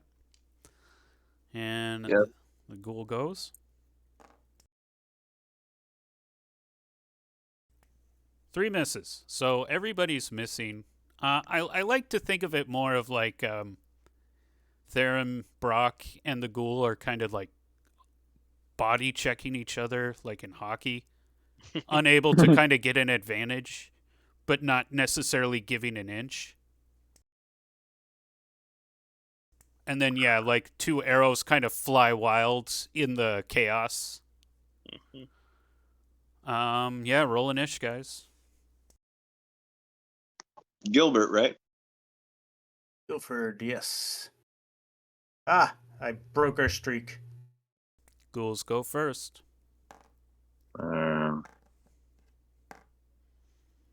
Okay, 2 8s and a 4, so whiff, whiff, whiff.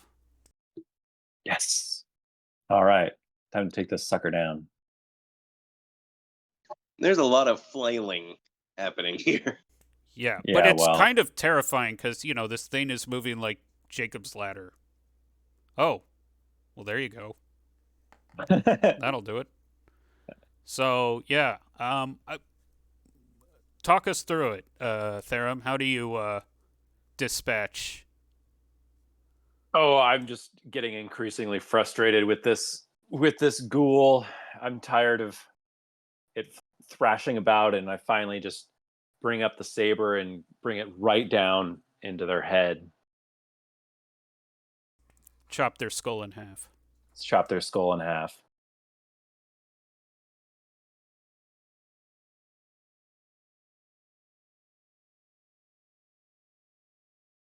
And as And soon as I'll- that saber falls, I'm going to fire my bow. Whee! And Svardfisk gets the kill. All right, not bad. I'm gonna say Whew. I drop my shoulder and roll over the top of Therum, standing of the corpse of the foe he dispatched, and shoot an arrow point blank into the face of the last opponent.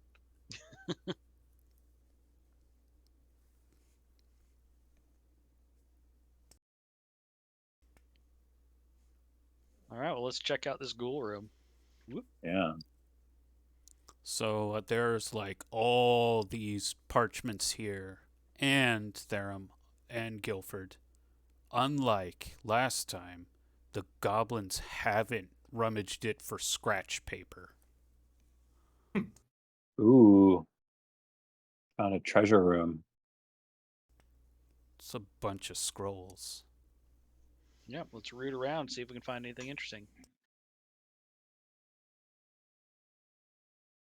Everybody give me a wisdom check. Love to see it. Ugh. I'm sorry, which attribute? Wisdom.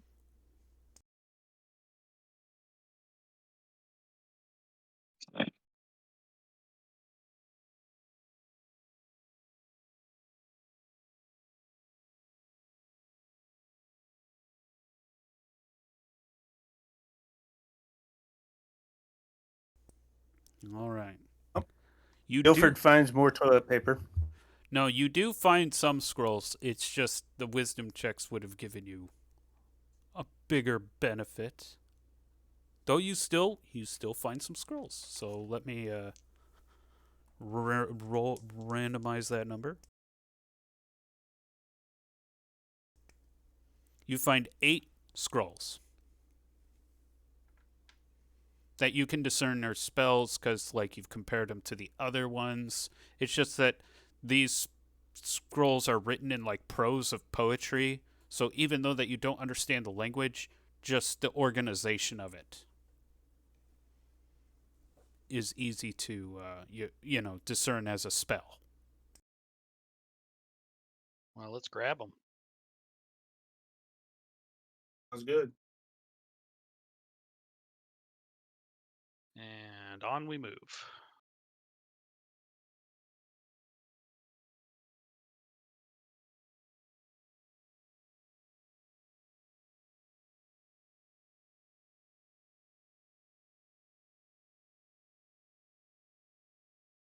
I will reactivate invisibility. Okay.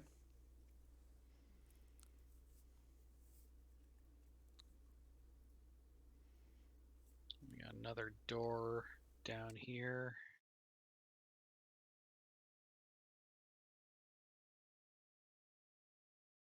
I'm gonna do a listen and find traps. So they're looking at the other one. Okay. I'll say that it's been about 3.5 hours at this point. Everything seems safe. Though, Yep. just looking at Just it like for the last one. you don't see a way to actually open the door. And if the Huh. UI is working perfectly, you shouldn't be able to open that door no matter how many times you click on it. Oh, I actually rolled really well on that find remove traps. Still a first level thief.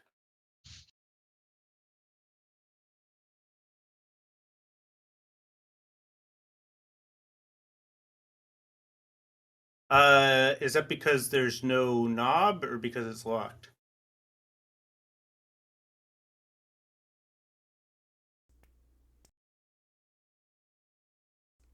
there's no seeming way to open the door. Like no knobs, nothing.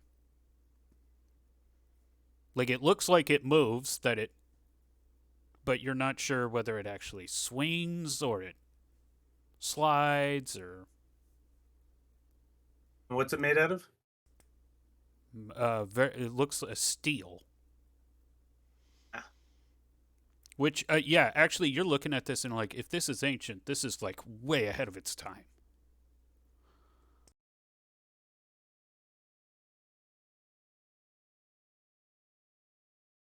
I really want in here. Well, we got to check this other door first, I'm afraid. All right. Hey, Therum, you want to join us down here?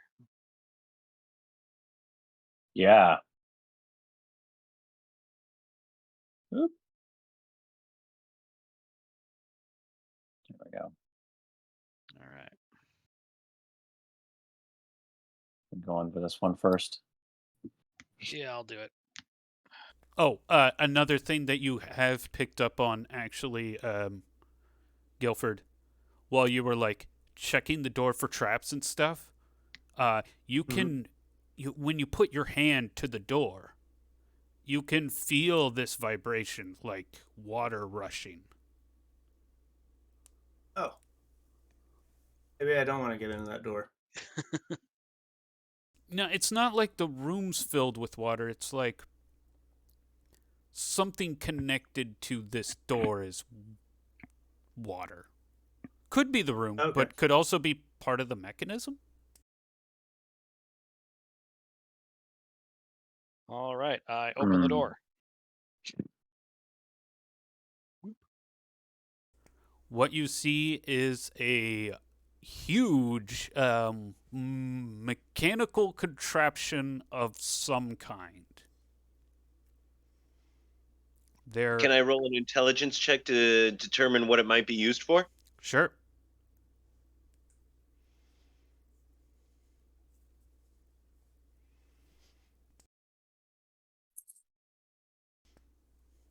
Nice.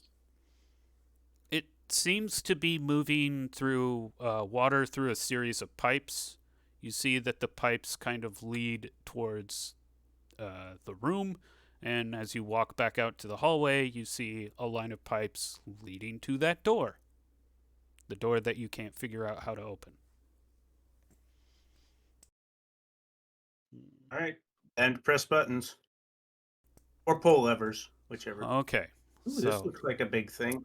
There is a slider. So on the mechanics itself, yeah, there are some light sources. Nothing really else of value in here. Just the machine and the light fixtures. So the machine on the very left has a slide lever. There in the center is a valve. And there's another lever to the right. However, it is horizontal as opposed to the slider lever, which when I say slider lever is like it doesn't change angle. It like stays, the lever itself stays of the same alignment as you pull on it. Okay. Well, that probably opens something. Like opens the flow of the water. The other is an actual proper lever. Yes, changes angle. The one on the right is a lever. Yes, a horizontal lever that changes angle. Okay. And then at the center is a valve. A wheel valve, yeah. Okay. And does it look like it opens? The wheel valve? Nope, sorry.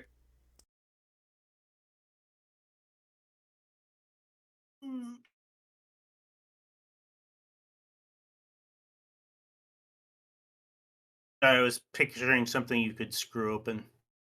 Okay, so that's like on a sprinkler or something. Like you would see on a sprinkler. Yes, yes. Ugh, what happens when you turn it? So you turn the wheel of the valve. Yeah. The machine kind of vibrates a little, and eventually it gets tighter and tighter, and you can't tighten it anymore.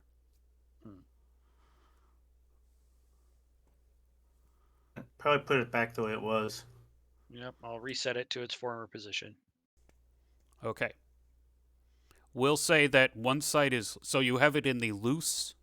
The two states of it is loose and tight. Okay. So we have it on loose. Does somebody want to try the slide lever? Yeah, I'll try that. Does it look like it's gonna? Oh, I guess I just pull on it. You try to pull on the slide lever, and there's just a lot of resistance. Okay, probably have to do something else first. Well, how about we put we set the valve to tight, and then try it now. It pulls, Okay. and Okay. you can feel the machine vibrate like it's filling up with water. Gotcha. Okay. Shall I try the slide lever? Sure. There's no resistance. The slide lever just kind of, Flops. yeah. All right. Put it back and then close the valve with the slider open. Okay. Close the valve. Oh, was it? You had the valve in loose, right? Or no, you tightened it. Oh, I see. Oh, Now you're opening the right. valve. Yeah.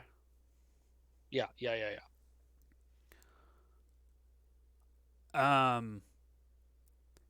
The slider starts moving down, and the slider resets its position, and the water stops rushing in.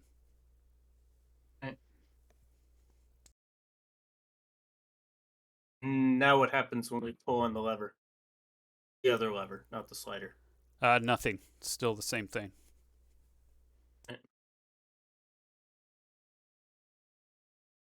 You got the sense that it was powering down after that last step.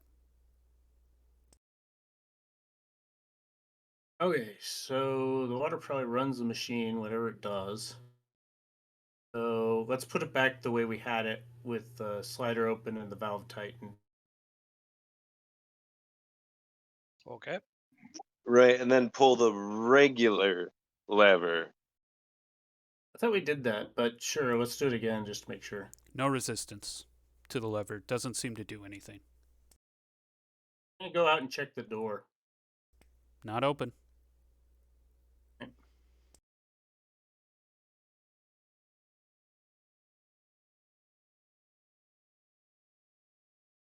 When we loosen the valve, the slider lever kind of resets automatically. Goes back to standard. I'm going to close the slider. So you're moving the slider back down? Yeah. Okay, the pressure still seems to be on.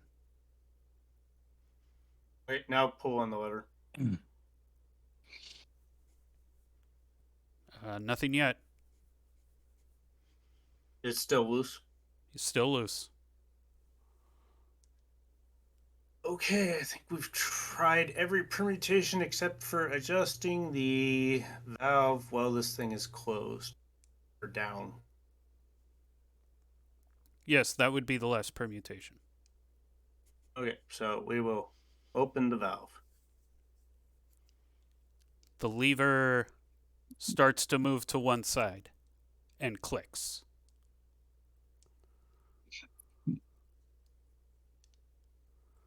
Take a look through this door to the other door. Still closed. Okay. Oh, I think something happened. Yeah, the horizontal lever moved. Mm-hmm. Oh, I mean something that we care about. So if we pull the lever that clicked, does it do anything? There's resistance. And as you pull, the door like kind of shakes. Like a ka-chunk. I'm gonna point my bow at that motherfucking door, because I'm playing it safe now.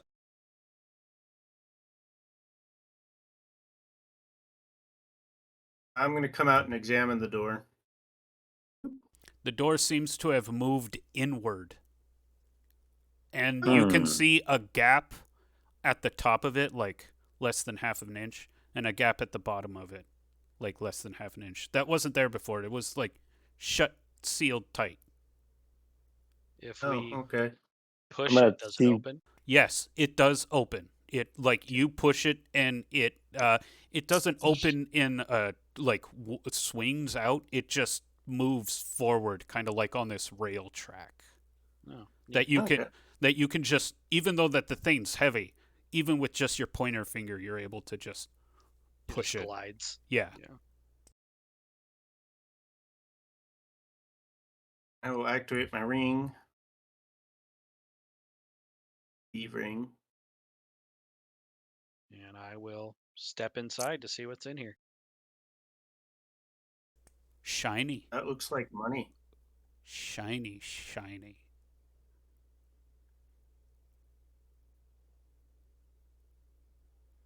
Ooh.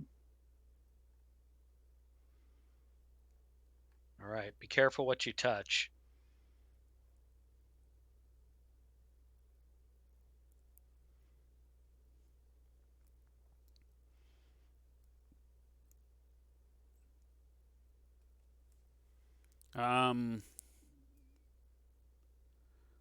So you find check for traps. Can I do that? Yeah. Mm-hmm. Ah. No, everything's fine. Can I look for secret stuff? Sure. What do you want me to roll for that? Find secret door.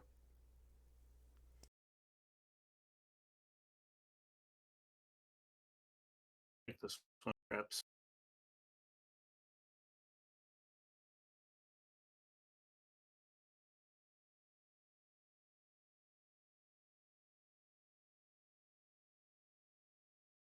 Going really well, but suck.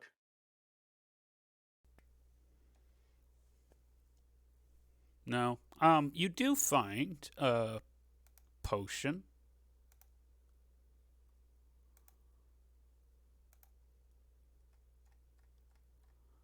And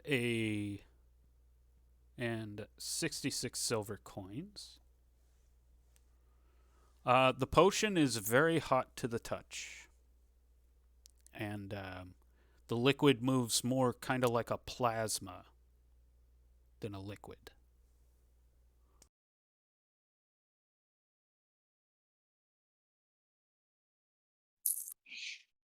But there's more. There's a lot more. There's 245 copper coins.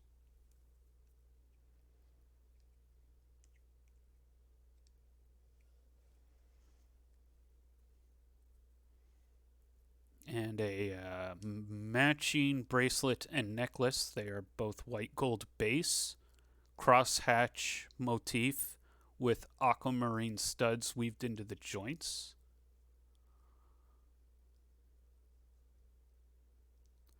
There is also a platinum crown and 2 platinum bracelets and a ring. They are of a platinum base with cushion cut rubies as an adornment. These treasures look like, you know, those baubles you gave to the goblins. Like, these are worth way more. You're not sure exactly, but this is pretty good treasure.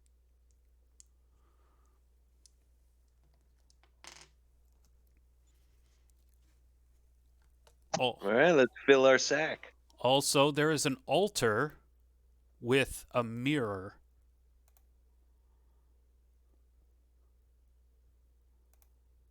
How large of a mirror? Right here. It is full. Any humanoid figure could fit in. Vothig might have trouble fitting through it, but yeah, anybody. Wait, did you say a mirror?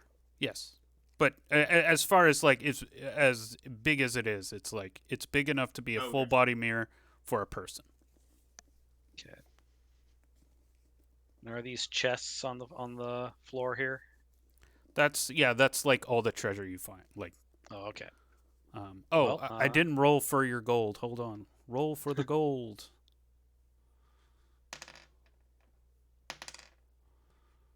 Okay, and 217 gold pieces. All right, not bad.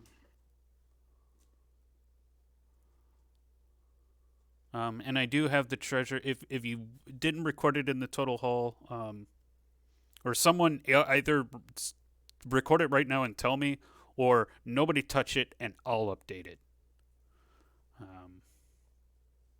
But if you need those values again, I can give them. I'll just as soon let you do it, but okay. Then I will update the haul later. Okay. I'm going to examine this mirror. The mirror, as you step towards it, ripples like quicksilver from the vibrations of your step. What happens when I touch it with my sword? The sword goes in.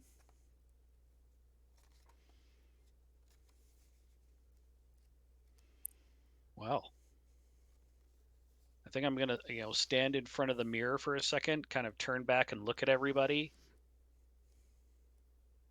And then step through. Hi ho! What is Brock steps through the mirror. What does everybody else do? I'm gonna throw a rope through the mirror, one end, not the whole rope. Okay.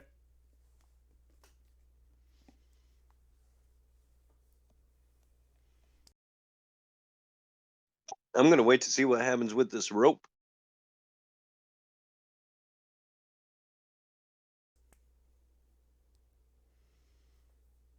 I step through after Brock Half Giant.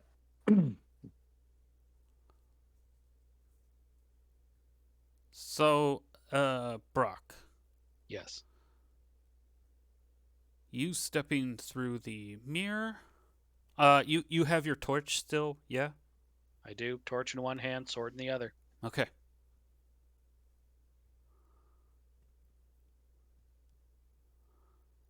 Then you find yourself on the other side. There's like some rock debris that you have to push out of the way. But you're able to do so, and you find yourself in a cave. Do I happen to recognize it, or is it new to me? You know what? I will give you this. I will give you the benefit of the doubt. I will assume Brock Half Giant has probably taken a look down at the caves under their new home, Mm-hmm. where the Kraken is. And on one ruined side of the wall, surrounded by cave, is another mirror. So the one I just kind of stepped through? Yeah. And you're looking back, and all it shows is your reflection and ripples, just like water or quicksilver.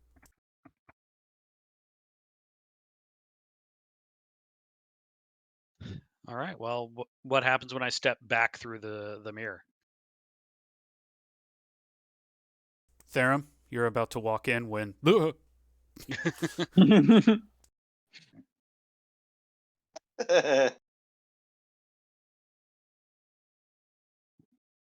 I will wave my sword at the mirror, and I'll tell them that it's some kind of sorcery. I think it leads back to our tower. Oh, that's To certainly our handy. Yeah, come on, take a look, and I'll step back through. I shrug my shoulders, and look at the other two, and I say, "Well, Theorem, after you." Yeah, I'd happily walk through if this is a shortcut back to our home. Let's go.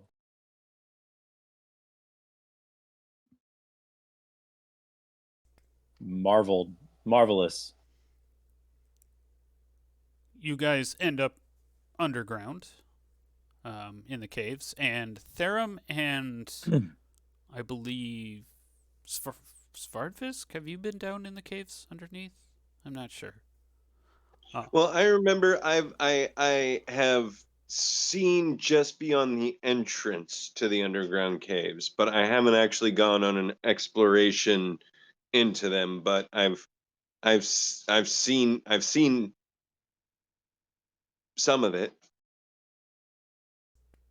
All right. So, I guess yeah, Therum. It's you who also recognizes that. Yeah, you're under your guys' home. Oh yeah. I This is I look definitely around curiously and comment to the others, and which part of our home is this?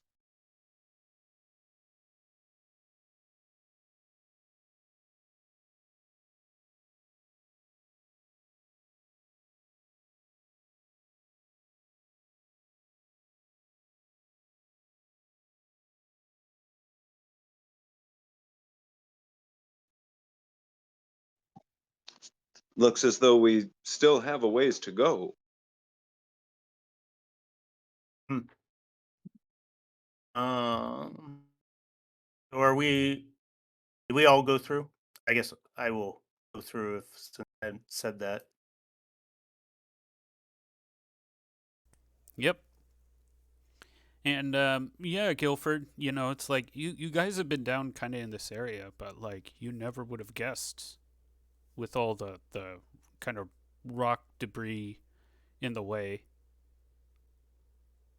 that it looks like part of this fortress that extends for miles apparently.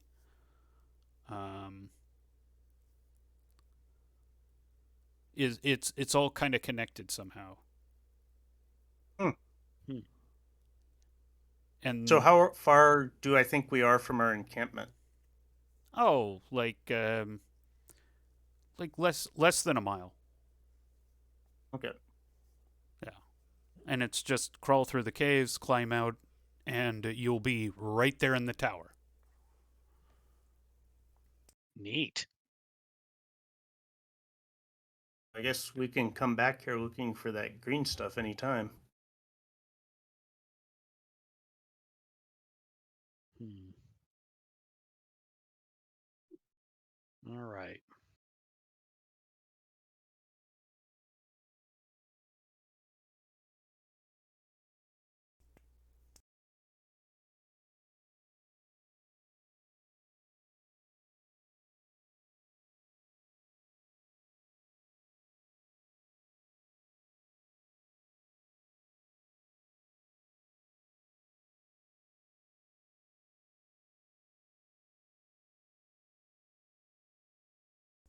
So, So since we got home, we didn't actually succeed in our mission.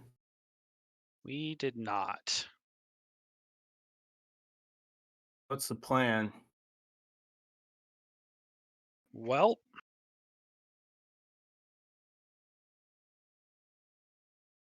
we have this huge advantage, and our huge advantage is that we can sneak. So we got a magic gateway that leads us to part of the goblin fortress, right? Yeah. Our only trick is how are we going to, because it leads. Okay, so we got the mirror chamber. The mirror chamber has an underground tunnel that leads to the grotto, and the grotto is below the king's throne room, We didn't connected by a trapdoor. yeah, we didn't actually figure out a way back up though, did we? Yeah, that's our trick.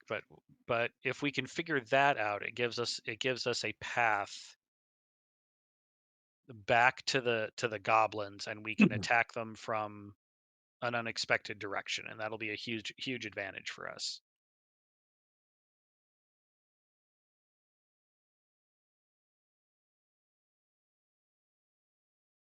The question is, how do we get back up through that trapdoor? Ideally, there's another way up. I don't remember how far we climbed, but or whether the trapdoor will reopen from the bottom. And we saw a lot of bones and stuff down there, right? yeah, and the grotto itself, yeah. Yeah. So it's entirely possible that there isn't an easy way back up because the goblins don't seem to care. But so the trap door itself, did that feel like goblin make, or did that feel like something part of the more advanced ruins? Yeah, the ancient predecessors probably Okay. made that because the stone mechanism or whatever seems like consistent with all the other advanced technology that you just saw. Okay, so it wouldn't surprise me. Well, not if it's meant to be like a trap. But it's possible there's some sort of way to open up the trapdoor from the inside.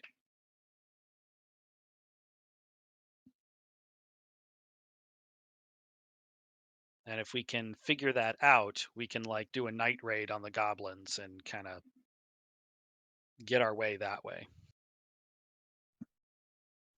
We have many explosives.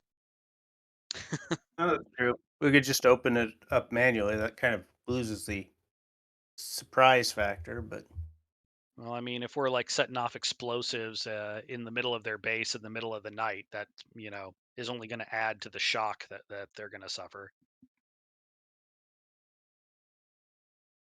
I mean, it's really their own damn fault for putting that trapdoor right underneath the throne. It does seem like a goblin level decision. So yeah, I like the idea of waiting, going back at night, using the teleporter to come in up under the grotto, and if we can open the door from our side, great. We can maintain the element of surprise a little longer, but if not, maybe we can blow it open and then just go nuts.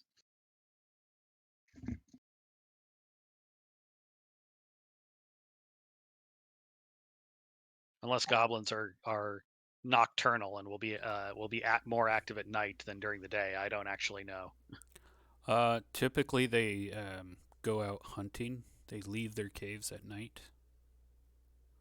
Well, in that case, maybe we can just roll in at night when they're out hunting and steal as much stuff as possible. Like we might be able to just steal the red powder and mineral that we need. I mean, that would be the easy way to do it. It might be a better way to do it because we don't actually need to have like an ongoing source of this stuff. If we could just get a bunch now and use it to break the siege, that might be the way to go. So I guess wait. So what I'm hearing is, are we just hanging out until nightfall and then we're back in there? I mean, that's what I recommend. All right. So let's fast forward. Jonathan, Fairlight, and Lucky eventually return as night approaches and Right. are absolutely confused as to why you're there. Took a shortcut. Apparently.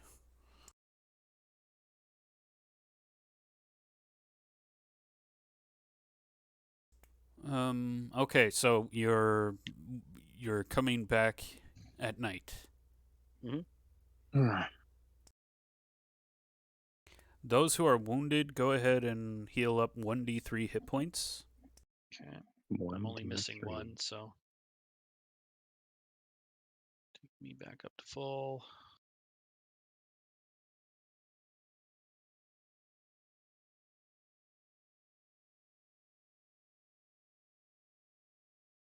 Oh, can I just do? And does Fairlight have climbing gear available for sale? Yep. All right. Let's all get loaded up with climbing gear because we might be scrambling up a wall to get to that trapdoor. So like Sounds rope, good. iron spikes, hammers. Yeah, all that stuff. Yeah, I've got a Oh, I have grappling all hook three and of rope those. and iron spikes and a hammer. Well, there's also a honest to God grappling hook that we could buy, is there not? Yeah, I've got one. Oh, cool. But we might want more than just one. Yeah, I don't know. if we need to do actual like work, then we're gonna want pitons and crap.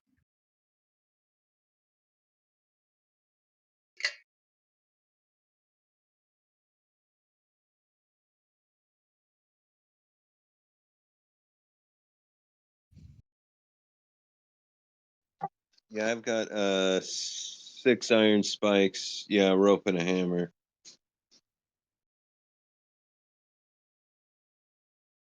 Oh, I have bio equipment. A rope. Yeah, the rest of this doesn't look all that useful.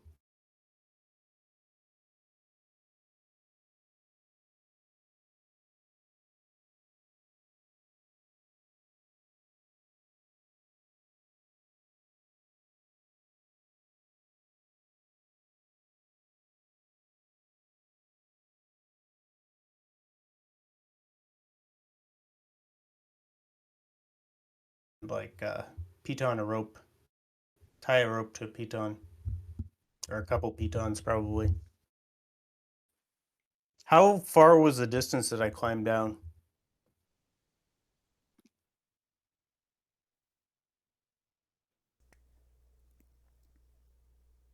Oh yeah, you climbed down. It was about. Here, I'll just randomly determine. It was about 70 feet down. Yeesh. Whew. Quite the fall.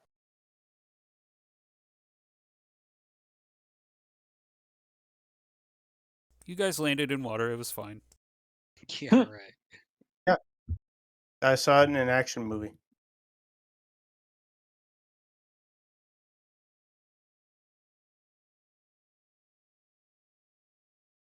All right, so standard rope is 50 feet, so we need something a little more than that.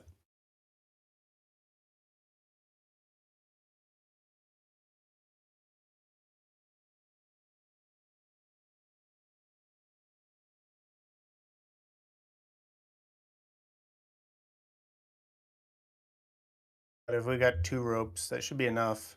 Yeah. And string up like 4 pitons, tie the rope along all of them to distribute the weight, and then you guys can just climb up.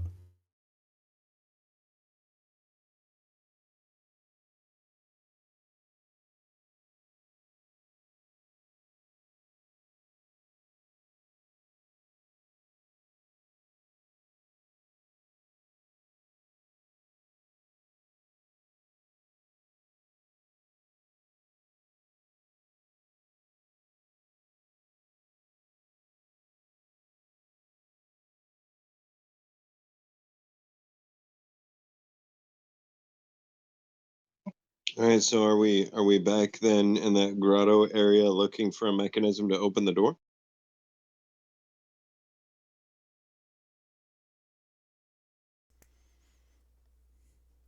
Yes, I think that's the plan. Yep, that's our plan. Okay. Okay.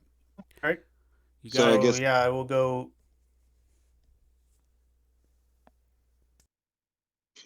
Oh, well, I was gonna ask, I mean, what's the next thing? A strength check for climbing or an intelligence check for looking for a mechanism? So you guys get into the grotto and start climbing, putting in your pitons. And about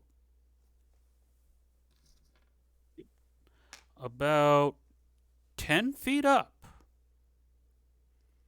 you're hammering a piton and part of the wall crumbles, Oh, leading to another opening. Ooh. Do you wish to I go? gotta look at that. Yeah? Okay.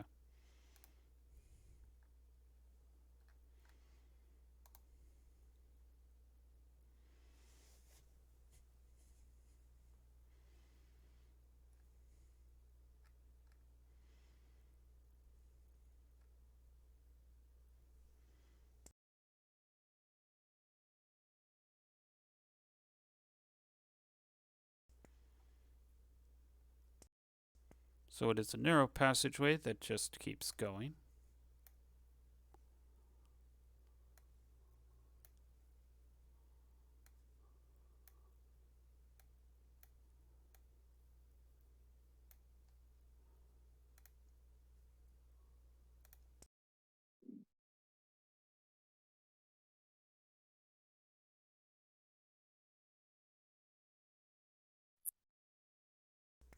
And, as you go through, so like the grotto area seems to have some kind of airflow going through it because the air isn't as stale.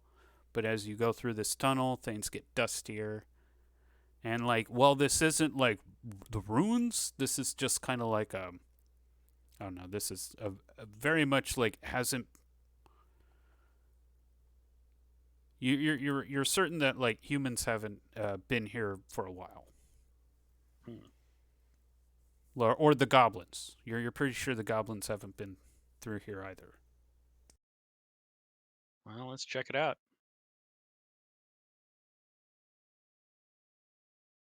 creep forward.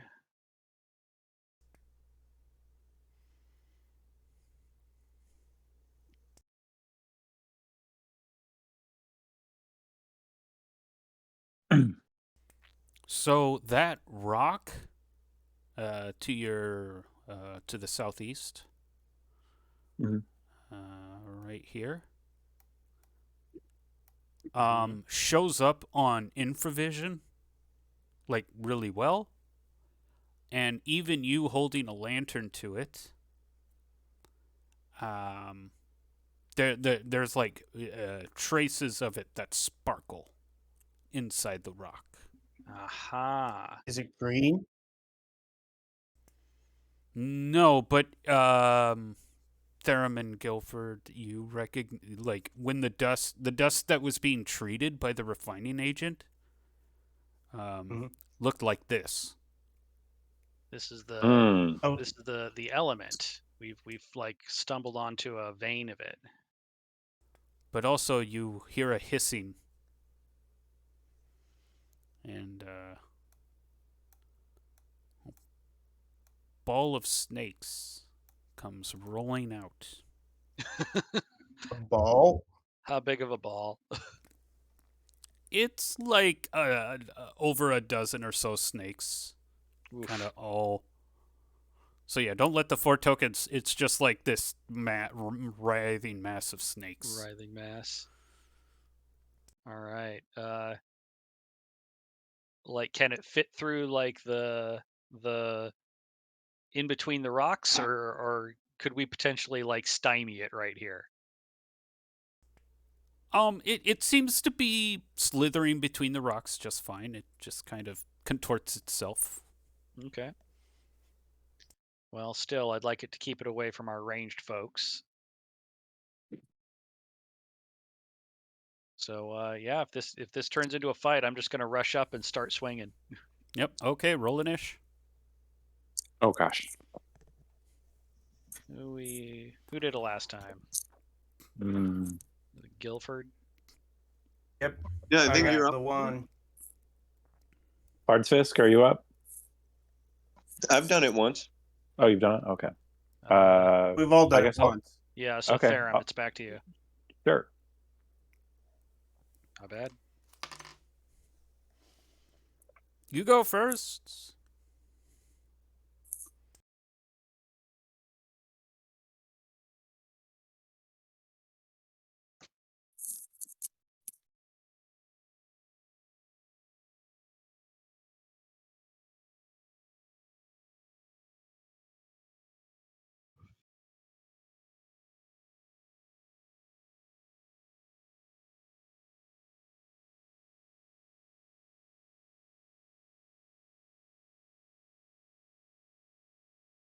You go first. Sha.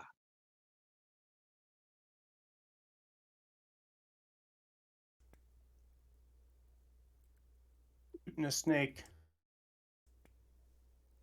And that is a hit. Brock, with that, okay. And Guilford. So yeah, Brock, you chop off like 2 of the snake's heads of the writhing mass. Mm-hmm. And then Guilford, you put an arrow through another one. But there's still like several. And then Svardfisk puts another arrow through another head. Oh gosh. And I'm gonna run up and take a slice at them.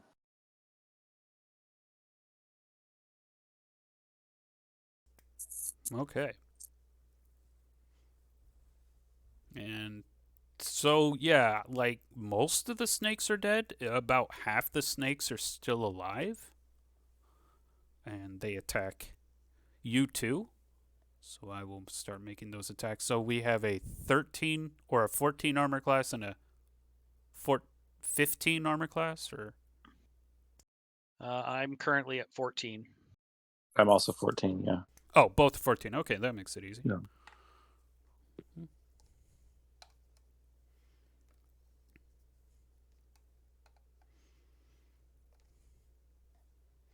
One of the pythons bites you, Brock. Mm-hmm. Take 3 damage. Okay. But all the other snakes, including one of the venomous snakes, misses you. Aha. Can we identify which ones are venomous? Yes, there is one that's got pretty pronounced fangs that you're pretty sure are there to inject venom.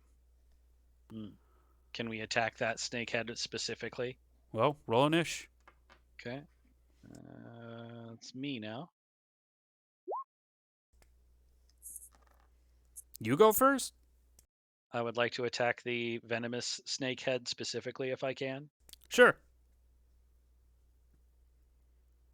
5 isn't going to do it. That is a miss. I also go for the venomous. That is a miss. Ugh. My aim's not that good, so I'll just shoot the ball. I will also Uh. just aim for the mask.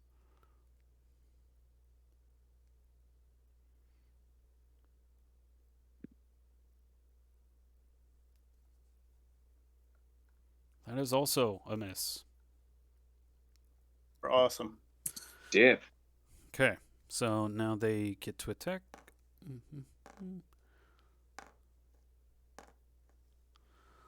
Two of the pythons hit you, Therum. The venomous snake misses. Okay. Take 4 damage. Oh.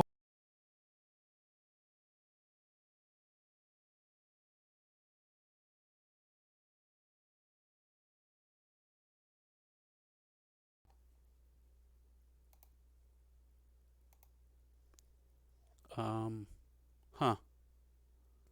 Okay. My audio switched for whatever reason. I'm not sure why.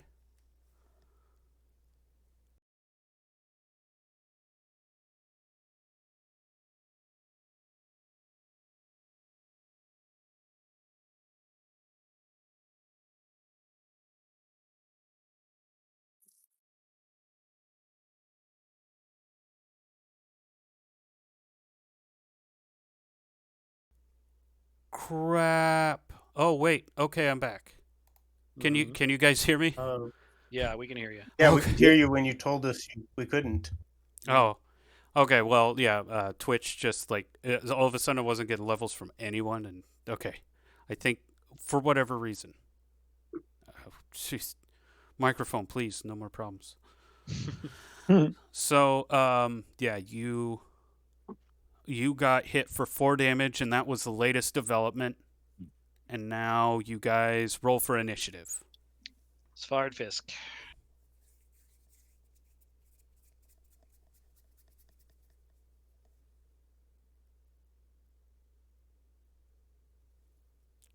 Svardfisk? Oh, there it is. Okay, Snake goes first.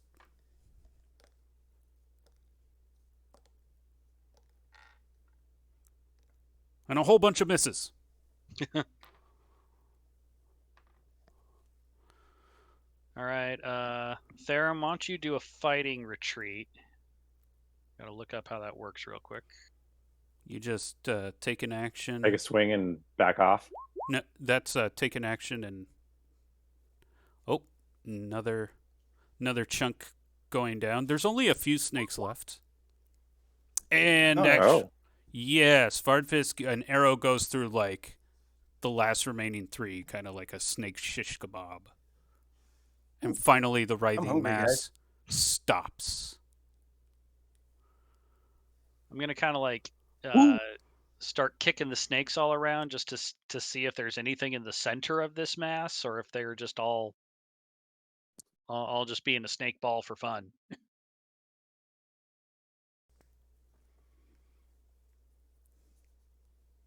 Yeah. Around the snake ball is a potion. The liquid seems to be kind of like full of slugs, kind of slithers around.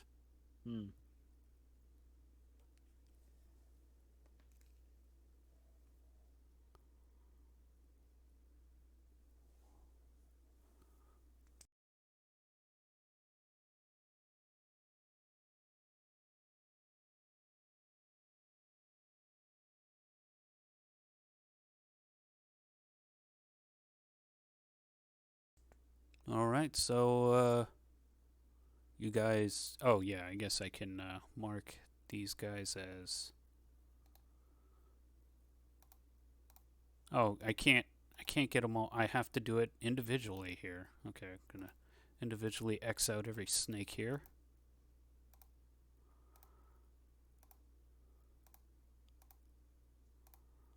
Okay, so shall we retrieve this rock and take it back to camp? Yeah, let's mine as much of this crap as we can.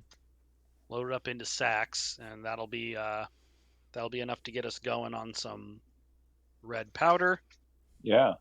And then if we can make up enough of the red powder, we can break the siege. The last step is getting the supplies to recreate the refining agent. You're pretty sure you know how to make it, but you still would have to buy the supplies. But that's more commonly acquired, like Yeah, chemical stuff, right? Yeah. you're pretty sure that between the blacksmith, butcher, baker, and pawnbroker, you can recreate it somehow. Also, Colress is a possibility. He's savvy like that.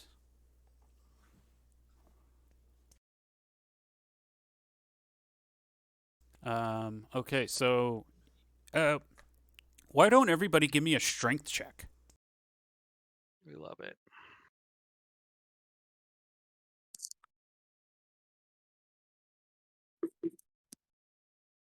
Boom.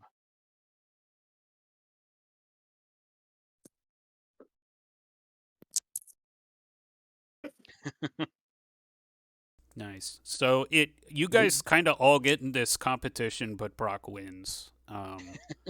His mound of minerals is noticeably bigger than the rest of yours. But you were all just kind of putting in effort. And yeah, the mood kind of changes as you guys gather this mineral. Like you guys are seeing the possibility of like ending the undead. Now that you have it like in your hands. Things are looking up.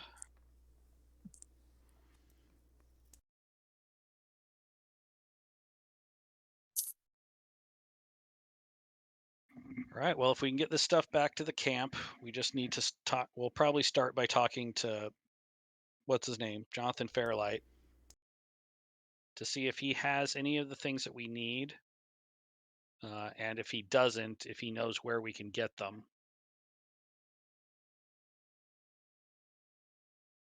And once we know where to go to get them, we're gonna like take some money from the stash and go buy the rest of the chemicals we need, and then we'll start cooking. Let's cook. As you guys are, you're start Breaking Bad.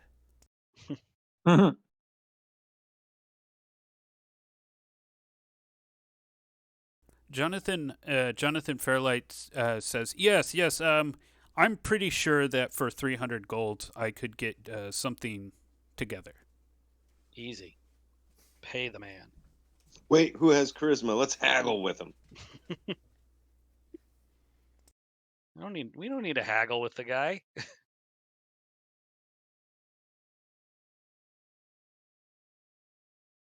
Yeah, we just need to charge him rent. Oh, all right. You tried talking to him. And Jonathan Fairlight's like, well, listen, guys, I mean, what I'm doing for you is miracle work, so please, just pay me 300 gold.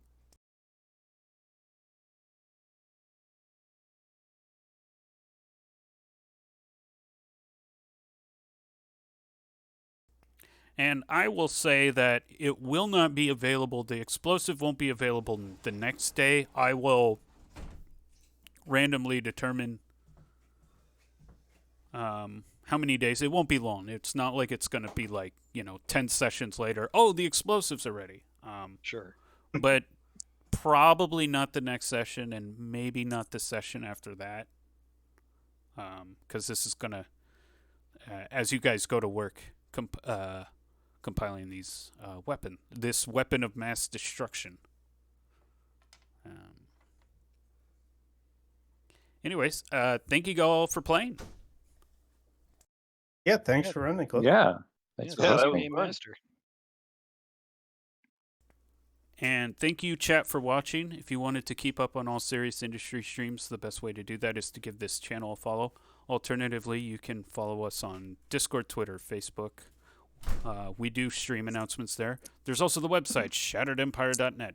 Shattered Empire is a post-apocalyptic interstellar synthwave-fueled tabletop RPG. If you go to the website right now, you can get the free alpha. Alpha has everything you need to make a Shattered Empire character. If you're a crafty enough GM, the alpha might have everything you need to make a Shattered Empire campaign.